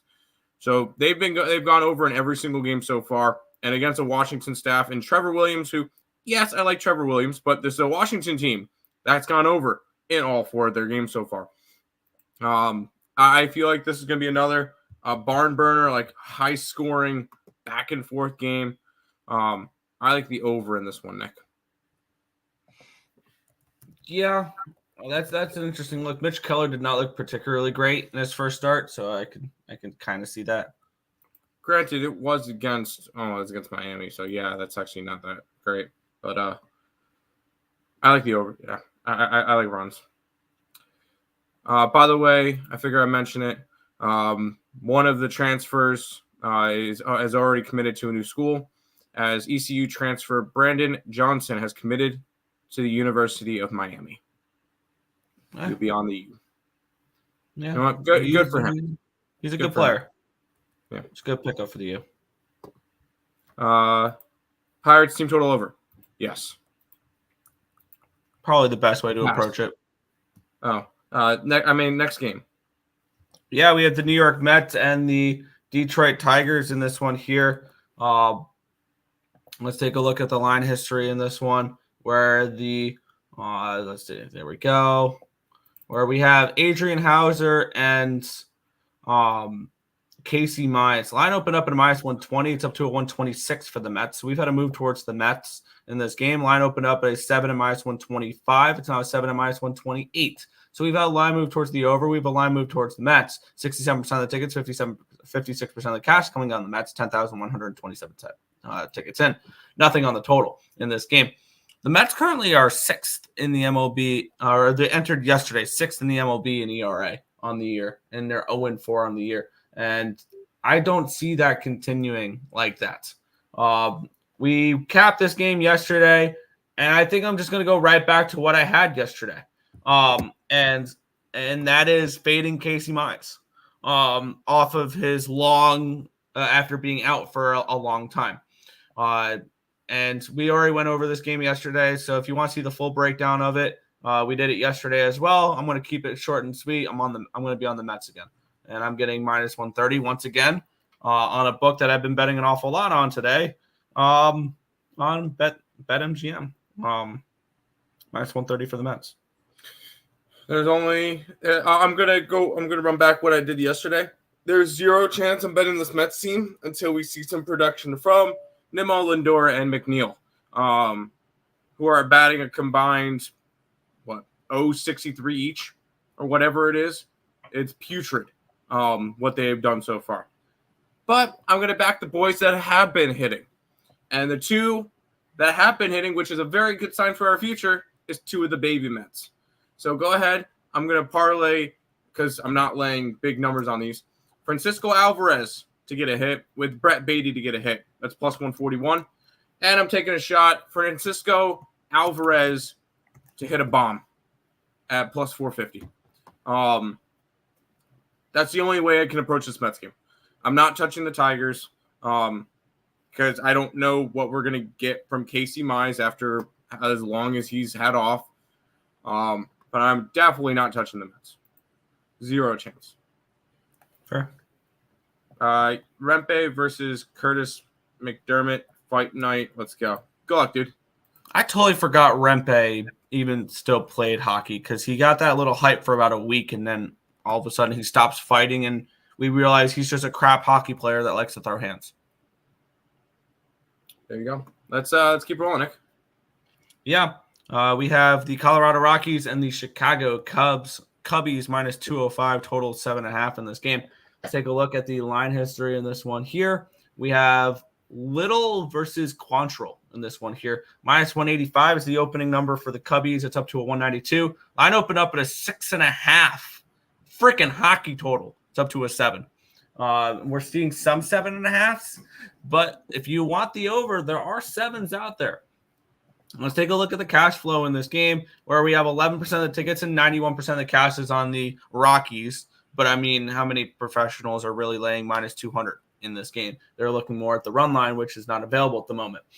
The line moving towards the Cubbies in this spot as well. I have no interest in the Rockies on the road.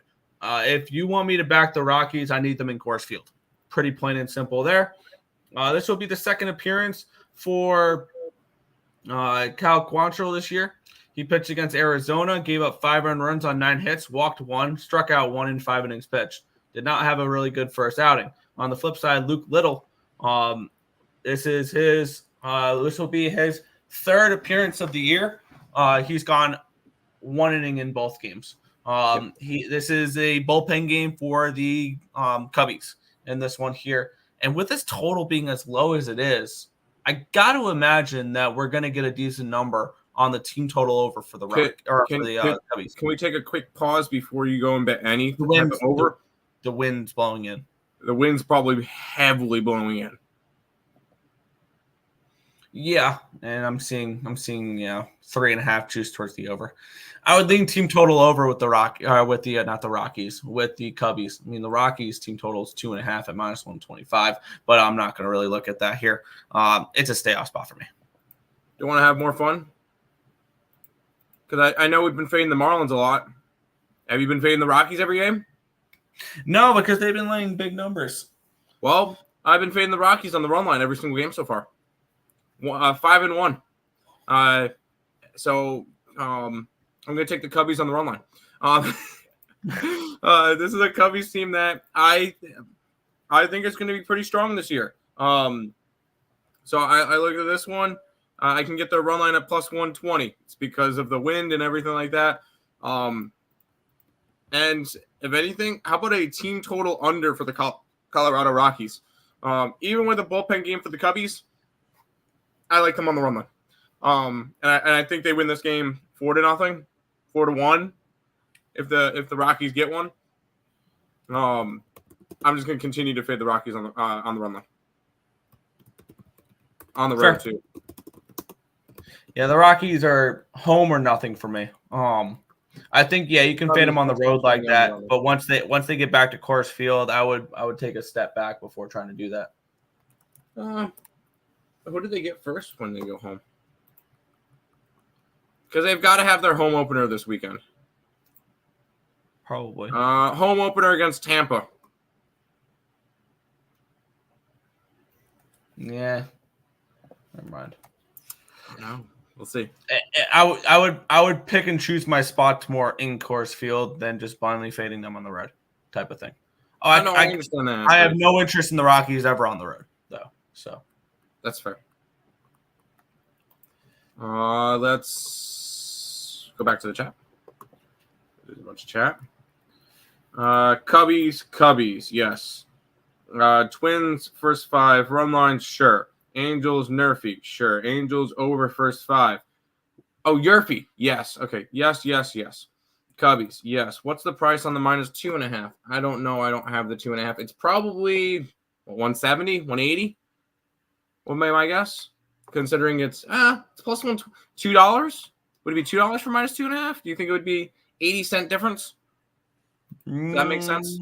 Yeah, maybe. By the way, Cubby run line on the side. Cubby run line agree with fading the Rockies and Athletics every game. Athletics have been a fade team as well. Where are their numbers at? Let me pull that up. Athletics are 1-5, but 2-4 on the run line. So, which was last night. Simple. Leafs -110 now. Interesting. -2.5, 180. All right, I was right. Dead on. Awesome. Let's go to this game. Pass. We'll look at it though. The Houston Astros and the Toronto Blue Jays. We hit with the Blue Jays last night. Yep. And that was the only time I'm betting them this year because they were coming off of getting no hit. Yeah, we have Chris Bassett and we have Christian Javier. -145 was the opening numbers, down to a 136. So we've had a move towards the Blue Jays in this game. Line opened up at a 120. It's down to it's up to a 126. So we've had a move towards the over in this one here. 75% of the tickets and 96% of the cash is on the over in this game, explaining the line move towards the over. What doesn't explain the line move towards the Blue Jays is only 62% of tickets are on the Astros. And the lines move towards the Blue Jays, which immediately piques my interest in Toronto in this game. We have Chris Bassett coming in, pitched. He's pitched in one game so far this year. Did not look particularly great. In the 8-2 loss against the Tampa Bay Rays, he went 5 innings, gave up 4 earned runs on 6 hits, 2 walks, 6 strikeouts. On the flip side, Christian Javier, in his first appearance, pitched against the Yankees and looked good. Went 6 innings in that 7-1 loss against the Yankees, but gave up no earned runs on 4 hits and 1 walk and 6 strikeouts in 6 innings pitched. That was all the bullpen that blew it for him there. So my interest is peaked with Toronto in this game with the way the markets are moving. I don't know if I have too much of an interest in backing this game, though. What's the best number I can get for Toronto first 5? Because this is maybe Blue Jays first 5, Astros full game. Plus 125, plus 122 range for the first 5. I lean Blue Jays first 5. I'm not going to pull the trigger on it, though. Pass. I bet the Blue Jays yesterday, which completely broke my rule of not betting the Blue Jays at all this year. And I only did it because they got no hit the day before. The only chance I bet against them is if they get no hit again. I'll be betting 13 other games this year, and it's all when the Baltimore Orioles play them. 0 interest in the Toronto Blue Jays. Fair enough. Totally lock. Over 8.5. I cannot trust an over with the way that this Toronto offense has been hitting. Let's go to the last MLB game of the day, Nick, which I already know where you're at. Yeah, we have the LA Dodgers and the San Francisco Giants. Dodgers, unfortunately, off to a 5-2 start. I have to go back and look at what my numbers are for the Dodger fade, which I believe is, I think, maybe down 1.5 units, if I'm not mistaken, because the Dodgers have started off 5-2. We have Kyle Harrison taking on Tyler Glass now in this pitching matchup here. Line opened up at a 220. It's down to a 214. So we've had to move towards the Giants in this game. Line opened up at an 8.5 -1. It's an 8.5 and -105 now. So we've had to move towards the under. We've had to move towards the Giants in this game here. And to nobody's surprise ever, the public's on the Dodgers. 93% of the tickets and 89% of the cash on the Dodgers. 10,960 tickets in. This should come as no surprise to anybody. I am on the San Francisco Giants in this game. And shopping around, I can get plus 190 on FanDuel. So I am on the plus 190 with FanDuel on the San Francisco Giants today. Good luck to you. I'm just not in the business of fading the Dodgers every single game like you are. I'll pick and choose my spots. I almost took the Giants yesterday. Happy I didn't. this line just seems a lot more realistic. And Glasnow's been solid all year, so I don't know.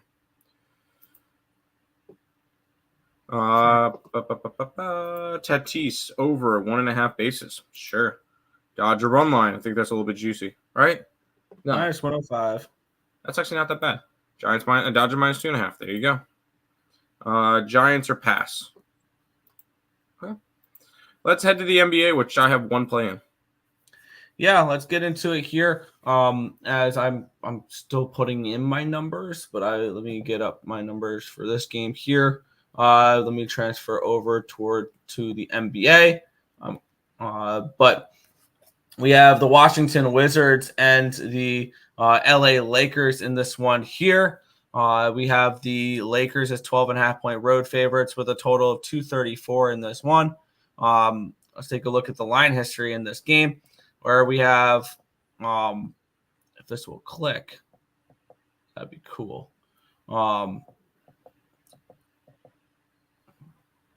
Let's move. Let's go over to the cash flow because my what do you call it? It's being difficult at the moment. Let's take a look at where the money is coming on this game. 68% of the tickets are on the Lakers, and then 79% of the tickets are on the under. We have no cash though. Line opened up at a 12. It's up to a 12.5. So we do have a move towards the Lakers with 68% of the tickets coming in on them, and with the majority of the tickets on the under, the lines come from a 233.5 up to a 234. And I believe the Wizards played yesterday, right? And they won yesterday, if I'm not mistaken. Let's take a look. Wizards played yesterday, and they beat the Bucks as 12.5-point dogs outright, 117-113. Hell of a win there for those Wiz kids there. Do I trust them on a back-to-back, though? No. Do I lean over the total, though? Kind of. I kind of lean over the total in this game. If you were to play anything in this spot, I would look towards an over. I might play the over here in this game. But Tim, where are you looking at for this one? I only like to play sides in the NBA. My totals have not really particularly been that good since the Pacer overs dropped off. This is just a stay away spot. I would look towards Washington if they didn't win as a humongous dog last night. So, and I'm not laying 12.5 on anybody, especially the Lakers, especially on the road. I'll be honest with you, Nick. I have one play in the NBA today, and I'm fine with that. I would kind of take it to a same approach as betting NHL right now. There is 2 weeks left in the regular season. Is that about right? There's about 2 weeks left in the regular season. About 5-6 games each for each team. About 8, yeah. How many of these teams care right now? And I'll look at games where teams care. That's fine. Where both teams care, we can probably get a good game out of both teams.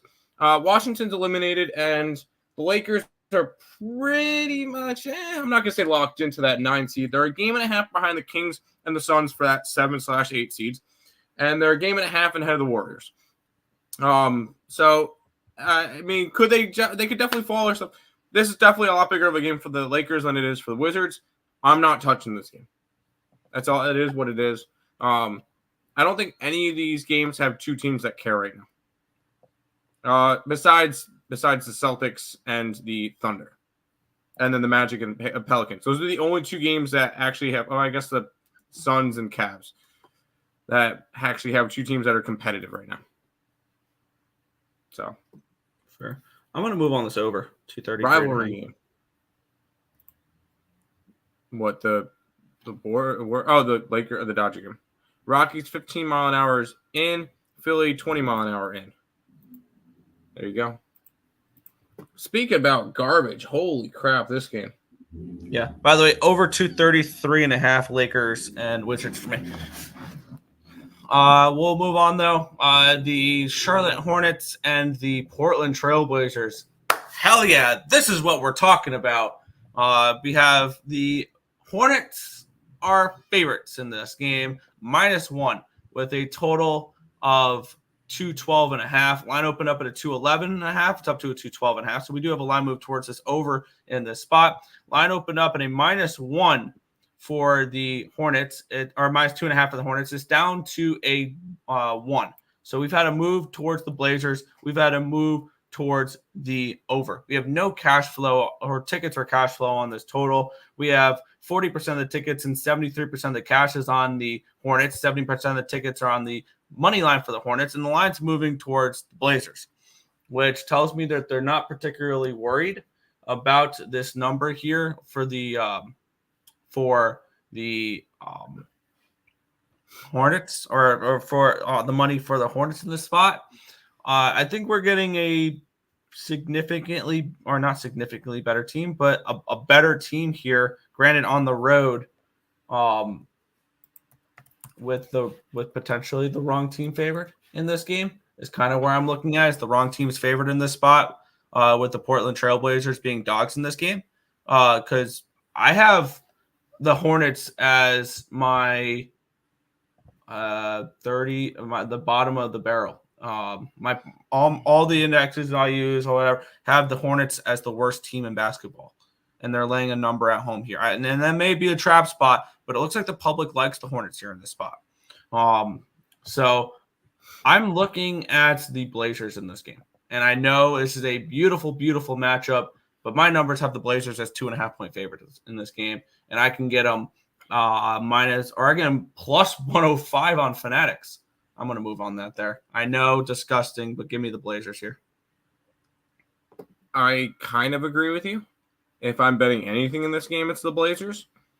It's a pick-up game. Even money. Yeah, even money. Keep in mind, Nick, the Blazers haven't won a game since they were home against Atlanta on March 13th. They've lost 10 in a row. And they are on they've got 2 more games on a really, really long road trip to end the year, where they lost in Houston, Atlanta, Miami, Orlando. They play Charlotte, Washington, and end it with Boston. That Boston's going to be a slaughter spot.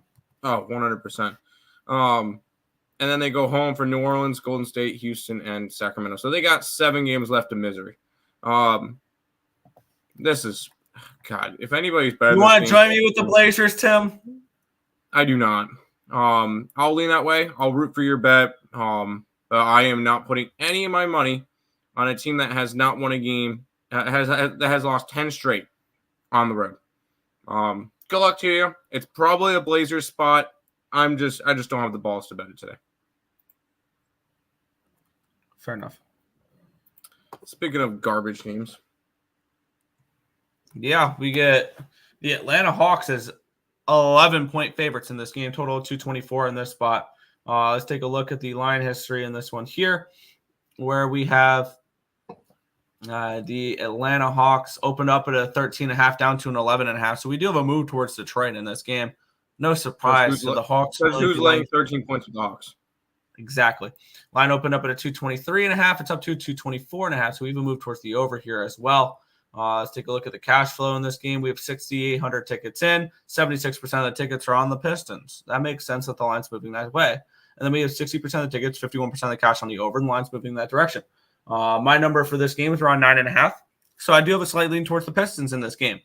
Am I going to be betting every single game in the NBA? No. This is a good stay-off spot for me. No play here for me. Okay, good. And once again, I'm never laying 11 points with the Hawks. What's at stake for the Hawks in this game, Nick? They win, they clinch the 10 seed. Or they clinch. So they do have motivation, but they just have motivation. They clinch being in the play-ins, I should say. They clinch being in the play-ins, and I believe it would be clinched into that 9-10 matchup against the Bulls. So we'll have our first play-in matchup locked in. Because neither of them are touching Philadelphia at this point. They're 5 games back of Philadelphia. So this is a clinching spot for the Hawks. Pistons have been eliminated since October.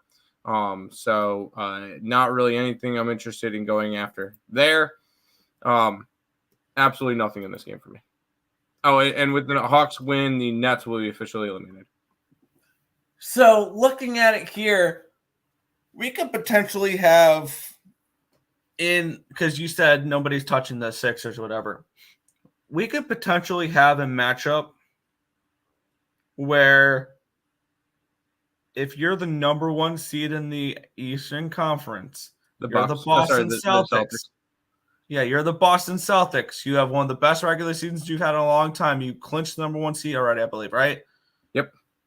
By a long shot.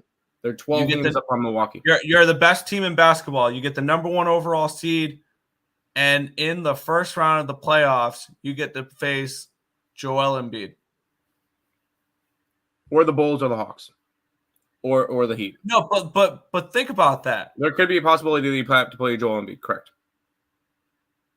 What type of odds would you get that for that first round matchup with the Sixers? Because I think the Sixers are obviously a better team with Embiid. And they've been without Embiid, which is why they are where they are. And it feels like that this Philadelphia 76ers situation, granted, Embiid's back already. Yep. Can feel like if you're the Vancouver Canucks having to play the Vegas Golden Knights in the first round. But the Sixers suck. But the Sixers are getting back their best player that they've been missing for a while. Come playoff time for Vegas. Even with him, I don't think they have a chance. I'm just putting that out there. If I'm the Celtics, I'm pissed that that's my first round matchup. Having to face an Embiid-led Sixers team that shouldn't be an 8 seed. Yeah, I would be pissed off too. But yeah, I would hate for that to be my first round matchup. Blazers in the under. Call 1-800-GAMBLER. I don't think the Wizards get to 100 points. Wizards team total under. I can see that. Lock of the day, LeBron over 1.5 rebounds first quarter. Very specific. Good luck to you. Let's go to this game, Nick. This one's got some betting appeal to me. Whether or not I bet it, why? I want to see the markets in this one because I think the Pacers are laying too many points on the road here. In this spot, laying 7.5. I get it; they're a decent team, but I think this is too many. And it looks like the markets are starting to agree with that. Actually, no, it opened up at a 6.5 on Bet Online. It's gone up to a 7. And we're seeing basically 7s across the board. I saw a 7.5 this morning when I typed this in, obviously. Line opened up at a 230.5. It's still a 230.5. Let's take a look at the cash flow in this game here, where we have 54% of the tickets are on the Pacers. Lines move slightly towards them. And then 50-50 split on the total. And the line's not moved. That makes sense for the total. It's good enough to keep me off the total. And my numbers lean nets in this game. If we're looking at strictly line value, I think there's line value with 7.5 points with the Nets here at home. Do I want to bet the Nets in this spot? Not particularly, because I believe the Pacers have a little bit more to play for at the moment, if I'm not mistaken. A lot more to play for. For me, I have no interest in this game. It's Nets or nothing now. It's Nets getting the points or nothing. Yes, the Pacers have a lot more to play for. The Nets, with a loss or a Hawks win, are out of the play-ins. They don't even have a shot there. The Pacers are currently a half game up on the Heat for the 6th seed. And they are only a game and a half back of the Orlando Magic and the New York Knicks for the 4/5 seed. So, yeah, the Pacers have a lot to play for. Right now, the Pacers would have to go against Cleveland in the first round. I don't think that's a good matchup for the Pacers, stylistically. But I want nothing to do with this game. I'm not laying 7.5 points on the road with the Pacers. I'm not touching the Brooklyn Nets. So good luck to you. I just don't feel like I need to go after some of these games. I like to look at some of these, like where they're at in terms of playoff implications on some of these games. But Blazers first to 20 in the first quarter. This is marquee matchup of the day. The Blazers game. Jeez, dude. Absolutely, it is. Duh. Now let's go to this game, Nick. Which I was going to look at, but then one thing caught my attention, and it makes sense why the line's this way. Yeah, we have the Boston Celtics as 9-point favorites in this game with a total of 232 in this spot. Let's take a look at the line history in this one, where we see this line opened up at an 8. It's up to a 9. So the line's moved towards Boston in this game. Line opened up at a 228.5. It's up to a 231.5. So we've had to move towards the over. We've had to move towards the Celtics. We have 53% of the tickets are on the Celtics. Line's moving towards them. 80% of the tickets are on the over. My number for this game here was around 6.5. I'm assuming you're going to say there's some type of injury, which explains the line move, which will ultimately keep me off this game. But for me, my numbers have a slight lean towards the Thunder here in this spot. SGA could be out tonight. He was out last game, and most likely they're with them spot. They're getting one of the top 3 seeds, which if you look at it, is there a difference between playing the Pelicans, the Kings/Suns, Lakers/Warriors? Yes, I think the Pelicans are a tough team. Yeah, but at the same time, I think the Thunder would be okay against the Pelicans. I think they have the upper hand there. And I think they have the upper hand against any of the playing teams. I don't think the playing teams are necessarily as strong besides the Kings. Kings, I think, could give a problem to a team like Minnesota. I think Minnesota could struggle with the Kings. I think Denver could struggle with the Kings a little bit. Stylistically, not a good matchup for them. But I don't really see the Thunder going out there and winning this game. Whether or not they cover the spread, not a clue. Once again, this is kind of a similar spot to when I looked at the Celtics against the Hornets. How much do they care anymore? Or are they just trying to get to the playoffs healthy? They're not breaking any records in terms of record. They're not doing that. They've already clinched the number 1 seed in basketball, I think. They're 6 games up on the Nuggets. They've already clinched the number 1 seed in basketball. Also, keep in mind, the last 6 games for the Celtics here at Detroit, at Chicago, at Atlanta, at New Orleans, at the Hornets, back home. This is their first home game in 2 weeks. Could it be a bad spot for them? Maybe.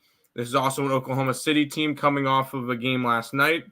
Right? Yeah, they played last night where they lost to the Sixers in Philly.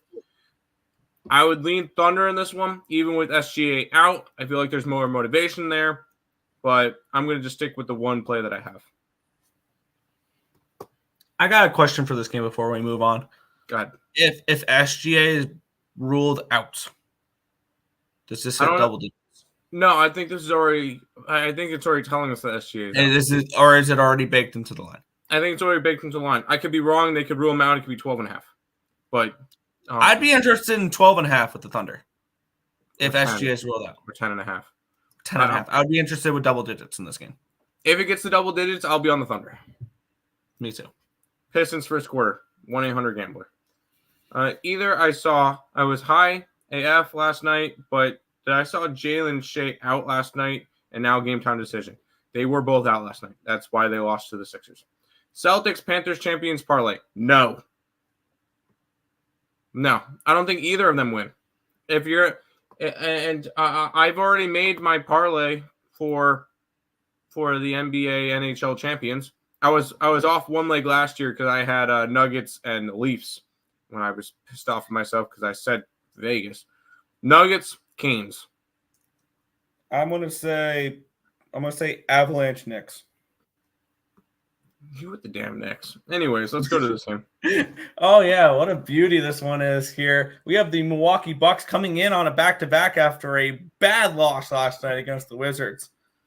Is this one game where you break your rule and lay the hammer with the Bucks? Is an interesting question here. Let's take a look at the line history in this one here, where we had the Bucks opened up at a 13. It's up to a 13.5, so we do have a half-point line movement here towards Milwaukee. Line opened up at a 222. It's down to a 221 in this game here. Situationally, this is a great spot for the Bucks to open up a can of whoop ass on a team. We have 59% of the tickets on them. No cash flow on anything here in this spot. I can only look Bucks in this game. My numbers have this game at 12, though, so I don't see line value, but I see situational value here with the Bucks. Maybe Bucks first quarter, first half type of thing. Maybe you do a Bucks triple results where you do the first quarter, first half, full game money for them to be leading at the end of each one type of thing. If you want to have a little fun with that, I'm kind of curious what that would be. Even as 13-point favorites, I would be curious to see what the first quarter, first half, full game trifecta, like wire to wire type of thing would be for them. I'm going to look at that when you break down this game. I can only look Milwaukee after losing last night. I kind of agree. You can only look Milwaukee, but 13 and a half. Could we come back and they won this game by 30? Sure. They're just coming off pissed off. At the same time, we've seen this plenty of times from Milwaukee already this year. Let's see some of their ugly losses this year. They've already lost to Memphis this year as 14-point dogs. That's sorry, 14-point favorites. In Memphis, but they've lost as 10.5-point favorites to Portland.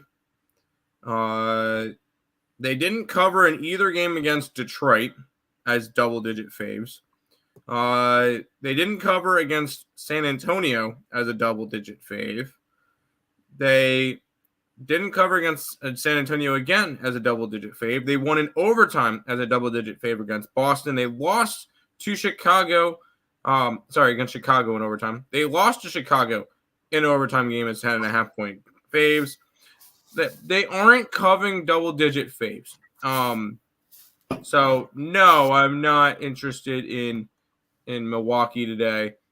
If it's a team that I saw like covering big spreads and blowing out teams, sure.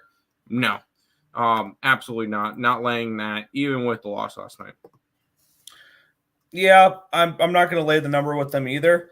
I have a little way of basically this would be the Bucks open up a can of whoop ass type of same gamer, which would be Bucks first quarter money line, first half money line, full game money line, team total over 117.5 at plus 136. Yeah, I'm just not touching this game. Go off to whatever you got. Yeah. The Baltimore Orioles Kansas City Royals game is being delayed due to inclement weather. Updates with more information will be available. Will be given out once more available. Tweeted out by the Baltimore Orioles. Thunder broke my heart last night. Thought they had the 76ers. Ugh. Thunder money line. Celtics cannot be reached. Why would they care about the next games? Honestly, if you're going to bet the Thunder game, that's probably the best way to do it. At the same time, could we come back tomorrow and say, wow, the Celtics actually won by 30? Sure. Keep in mind, if you're the Celtics, you want to go into the playoffs on a good note. I don't know about you. I know 2 of their losses in the last week and a half were double-digit faves against Atlanta. I don't know about you. I would want to try to make a night. You want to go hot going into the playoffs. So hear me out on this one, all right? What if the Hawks get the 8th seed? Let's see. So far this season with the Celtics, they lost in overtime against the Hawks. They've lost 2 games in a row to the Hawks. They won in February. They won, so it went 2-2 this year. But that would be a fun matchup, right? Out of the top 4 teams, out of the play-in teams possible for the Celtics, I think the team that they would want the most is the Hawks. Really? That, or I've heard plenty of Celtics players saying they want the Heat. Yeah. So let's just say the Heat beat the Sixers. So the Heat will get the Bucks. And I think they have a chance against the Bucks. But anyways, keep going. And the Hawks beat the Bulls. You're sitting there, you're the Celtics. You either get Joel Embiid and the 76ers, or you get the Hawks who have beaten you back-to-back games. I would much rather get the Hawks. Of course you would. Of course you would. But those are your 2 options as the number 1 seed in all of basketball. I mean, the Denver Nuggets. The Denver Nuggets could stare at the playoff picture, saying we just got the number 1 seed, and they can go up against the Golden State Warriors or the Los Angeles Lakers, or the Phoenix Suns. Yeah. Yeah. God, I'm hoping for Sacramento. No, I'm not even. I would hope for the Warriors. Or the Lakers. You know what? I don't care whether or not they get the Warriors or Lakers. They've kind of owned both teams. Thunder needs wins. Yeah, they do. they do in order to get if they want the 1 seed. I don't really think they care. They'll be happy to be in the playoffs, and I think they can make a run against whoever. I think stylistically, the best team in the West is the Thunder. The only thing that they're lacking is experience. Stylistically, they're probably the best team in the West. Although the Nuggets are very, very strong. Here, Nick, here's my one play today. Yeah, OKC, we got the Pelicans. So if the playoffs started right now, that would be a fun playoff matchup. But we get the Pelicans against the Orlando Magic. We have the Pelicans looking at 4-point favorites in this game, a total of 208 in this one here. This line opened up at a 4, and it's gone up to a 5 and back down to a 4. So no line movement on the side here in this one. Looking at the total, it opened up at a 210.5 down to a 208. So we've had a move towards the under. We've had no move on the side. Taking a look at the cash flow in this game here, where we have 89% of the, nope, that's money line. 80% of the tickets and 87% of the cash on the Pelicans, and the line's really not moved. 68% of the tickets are on the over in this game as well. This is a tricky little game here. I had line value with the Pelicans, but the market's kind of steering me away from that. I like this Pelicans team, and I think they're very live to win a playoff round or two, maybe against OKC. I think that could be a really, really fun playoff series. But looking at this game overall, I mean, this is not a spot that, I mean, I think this line's about right. I think that the Pelicans win, and it's probably by 4 to 5 points. Pelicans coming in off of a 13-point loss. Again, they're coming on back-to-back losses against the Suns and the Celtics. And to wrap up the year, they will get the Spurs, the Suns, the Blazers, the Kings, the Warriors, and the Lakers. So not a crazy difficult schedule. That's a very favorable schedule. The only thing that really would worry me, which actually when it comes to that time, it probably won't matter, is those last 2 games are teams that are fighting in the wild card race. I don't think those games are going to matter for the Lakers or the Warriors, because I think by then both teams will be put into their 9-10 seeds. Yeah. But yeah, But yeah, this is a no play game for me. There you go. I'm on the Pelicans. I think it's a good bounce back spot for them. I know they've lost 2 in a row at home. They get a third one before. Actually, they get Orlando and then they get San Antonio. Then they hit the road. I like the Pelicans here. I think they have a very real chance to move up to, if they have a solid run. What do the Clippers have to end the year? Because that's going to determine. I have a feeling that you could possibly see the Pelicans in a 4 seed at the end of the year. Clippers have Denver, a back-to-back in Utah. Not easy. Sorry, both of those are at home. My bad. Both of those are Denver at home, Utah at home, Cleveland at home. Not easy. Phoenix, not easy. At home versus Phoenix. Once again, not easy. And then Utah and Houston. So the last 2 games favorable for them, but I think there's a chance that the Pelicans can make a run up to that 4 seed. With the schedule that they have and the schedule that the Clippers have, I think there's a chance. So I like the Pelicans here. I took them minus the 4. That's my only NBA play today. Pelicans. Yes. Bucks minus 19.5. If you're going to do it, take as big plus money as possible. Here we go, Nick. Yeah, we get the Minnesota Timberwolves and the Toronto Raptors. Minus 15.5 are these T-Wolves. Total of 215 in this game. Monster favorites are them. And actually, this line has gone up because it opened up at a 14. Got up to this 15 number. Now I'm starting to see 16s pop up. I have this game at about a 14.5. So I thought the opening line was about right in this game here. Line opened up at a 217. It's down to a 215.5. So we've moved towards the under here as well. Taking a look at the cash flow in this one here, we have 26% of the tickets, 68% of the cash is on the Raptors, but the line's moving towards the T-Wolves. So they're not really worried about the bigger bets coming in on the Raptors here. 99% of the tickets are on the under. Line's moved down towards the under here in this spot. I have absolutely no interest in this game. The Minnesota Timberwolves should come in and beat the doors off of the Raptors tonight. Am I looking to make a play on it, though? No. I'm never laying this many points. I'm not. Should they win this game by 20 plus? Yes. Are the Raptors one of the worst teams in basketball? Yes.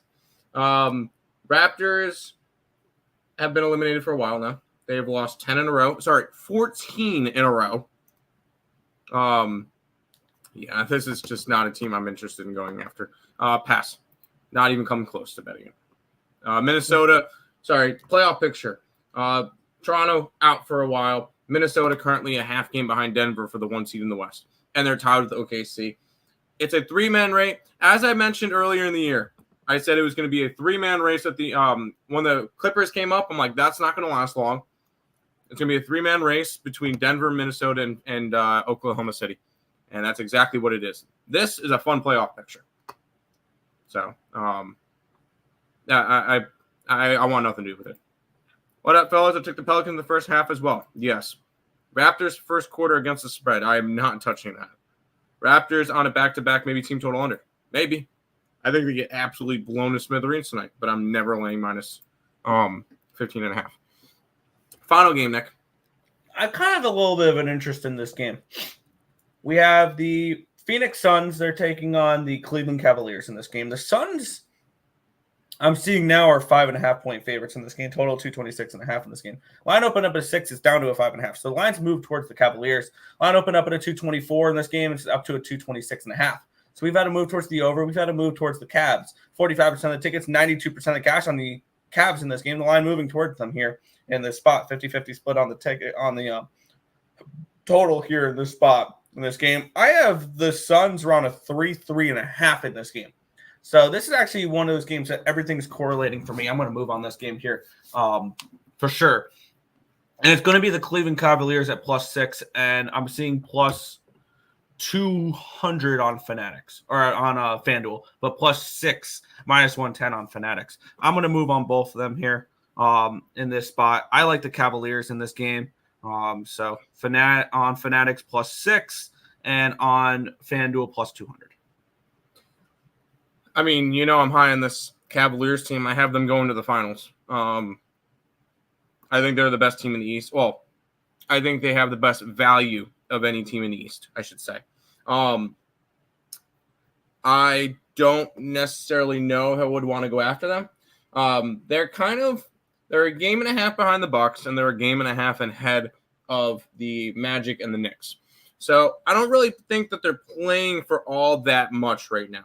And when it comes to it, I don't know if I necessarily need to get to this one.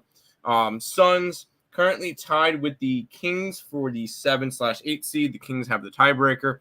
And they're a game and a half ahead of the Lakers, which, if they're not careful, they lose tonight. Lakers are most likely winning versus the Washington Wizards.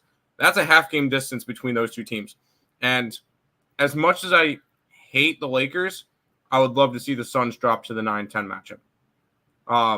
Because I think the Suns can get knocked out by the Warriors. I would be leaning more towards Cavs. I'm not interested in this one. And we got two people, Suns first quarter, Suns money line. Suns money line, Jesus. Lex, what are you doing? Probably parlay. But we made it through an entire humongous card. Good work, Nick. We'll kind of recap and head on out. I will say there's going to be a bunch of clips from today, Nick. That should be fun. Yes, and all of those will be posted up on the Instagram, TikTok, Twitter, YouTube Shorts, all of that above Nick's head. Make sure you guys are following all those social media platforms. We are trying to grow all of them as much as we possibly can. We've been posting on them every single day. So make sure you guys are doing that. I'll be posting up the card here in a little bit. It is kind of a smaller card because me and Nick we only have three baseball plays on there. There'll be an NBA. There'll probably be at least an NHL. And I'm going to look. There's 3 soccer games today. I might look towards some EPL. We'll see. But lots of goodies for us today. Although it will be a smaller-esque type of card. All those will be right there. Recap. I got nothing in hockey. Me personally in baseball. Orioles run line if it plays. Angels, Milwaukee, Texas, Boston run line. Braves -2.5. D-backs, nothing in that game. Mariners run line. The over in the Padres game? Over in the Padres game. Over in Washington. Nothing in the Mets game besides the player props. Cubbies run line. Nothing in Toronto. Nothing in the Giants game. And I like the Pelicans today. Nick? Yeah. In the MLB early action, I got the Royals first 5 if it plays in that game. Angels money line -105. Rays Rangers first 5 under 4.5. The double up -300 fade first of the year. White Sox first 5. White Sox first game or full game +280 +295. Cleveland Seattle first 5 under 4. San Diego team total over 4.5. Full game over 8.5. Mets money line -130. The Giants at +190. In the association, I am on the over 233.5 Lakers and Wizards. I'm on the Blazers even money, and I'm on the Cavaliers +6 +200. In hockey, I'm on the Rangers Devils under 6.5 -110. I am on the Dallas Stars -118. I'm on the Arizona Coyotes at +130. And that is it for tonight. Sounds good. I think I'm going to be at least on Brentford. Brentford. I'm going to probably be on Brentford in this game, in one of the soccer games. Fernando says Arsenal. I don't lay that big of numbers. Let me look up what the Arsenal game is doing versus Luton Town. Arsenal's a -3,000. Yeah, there's not enough. Maybe a look towards Luton Town for me actually. Plus the 2.5, but nothing I need to be going after. And then nothing. So probably just Brentford today. Probably just Brentford for me. That is going to do it for this edition of the Earle Sports Bet Show. We'll be back tomorrow with another one. Peace out, guys.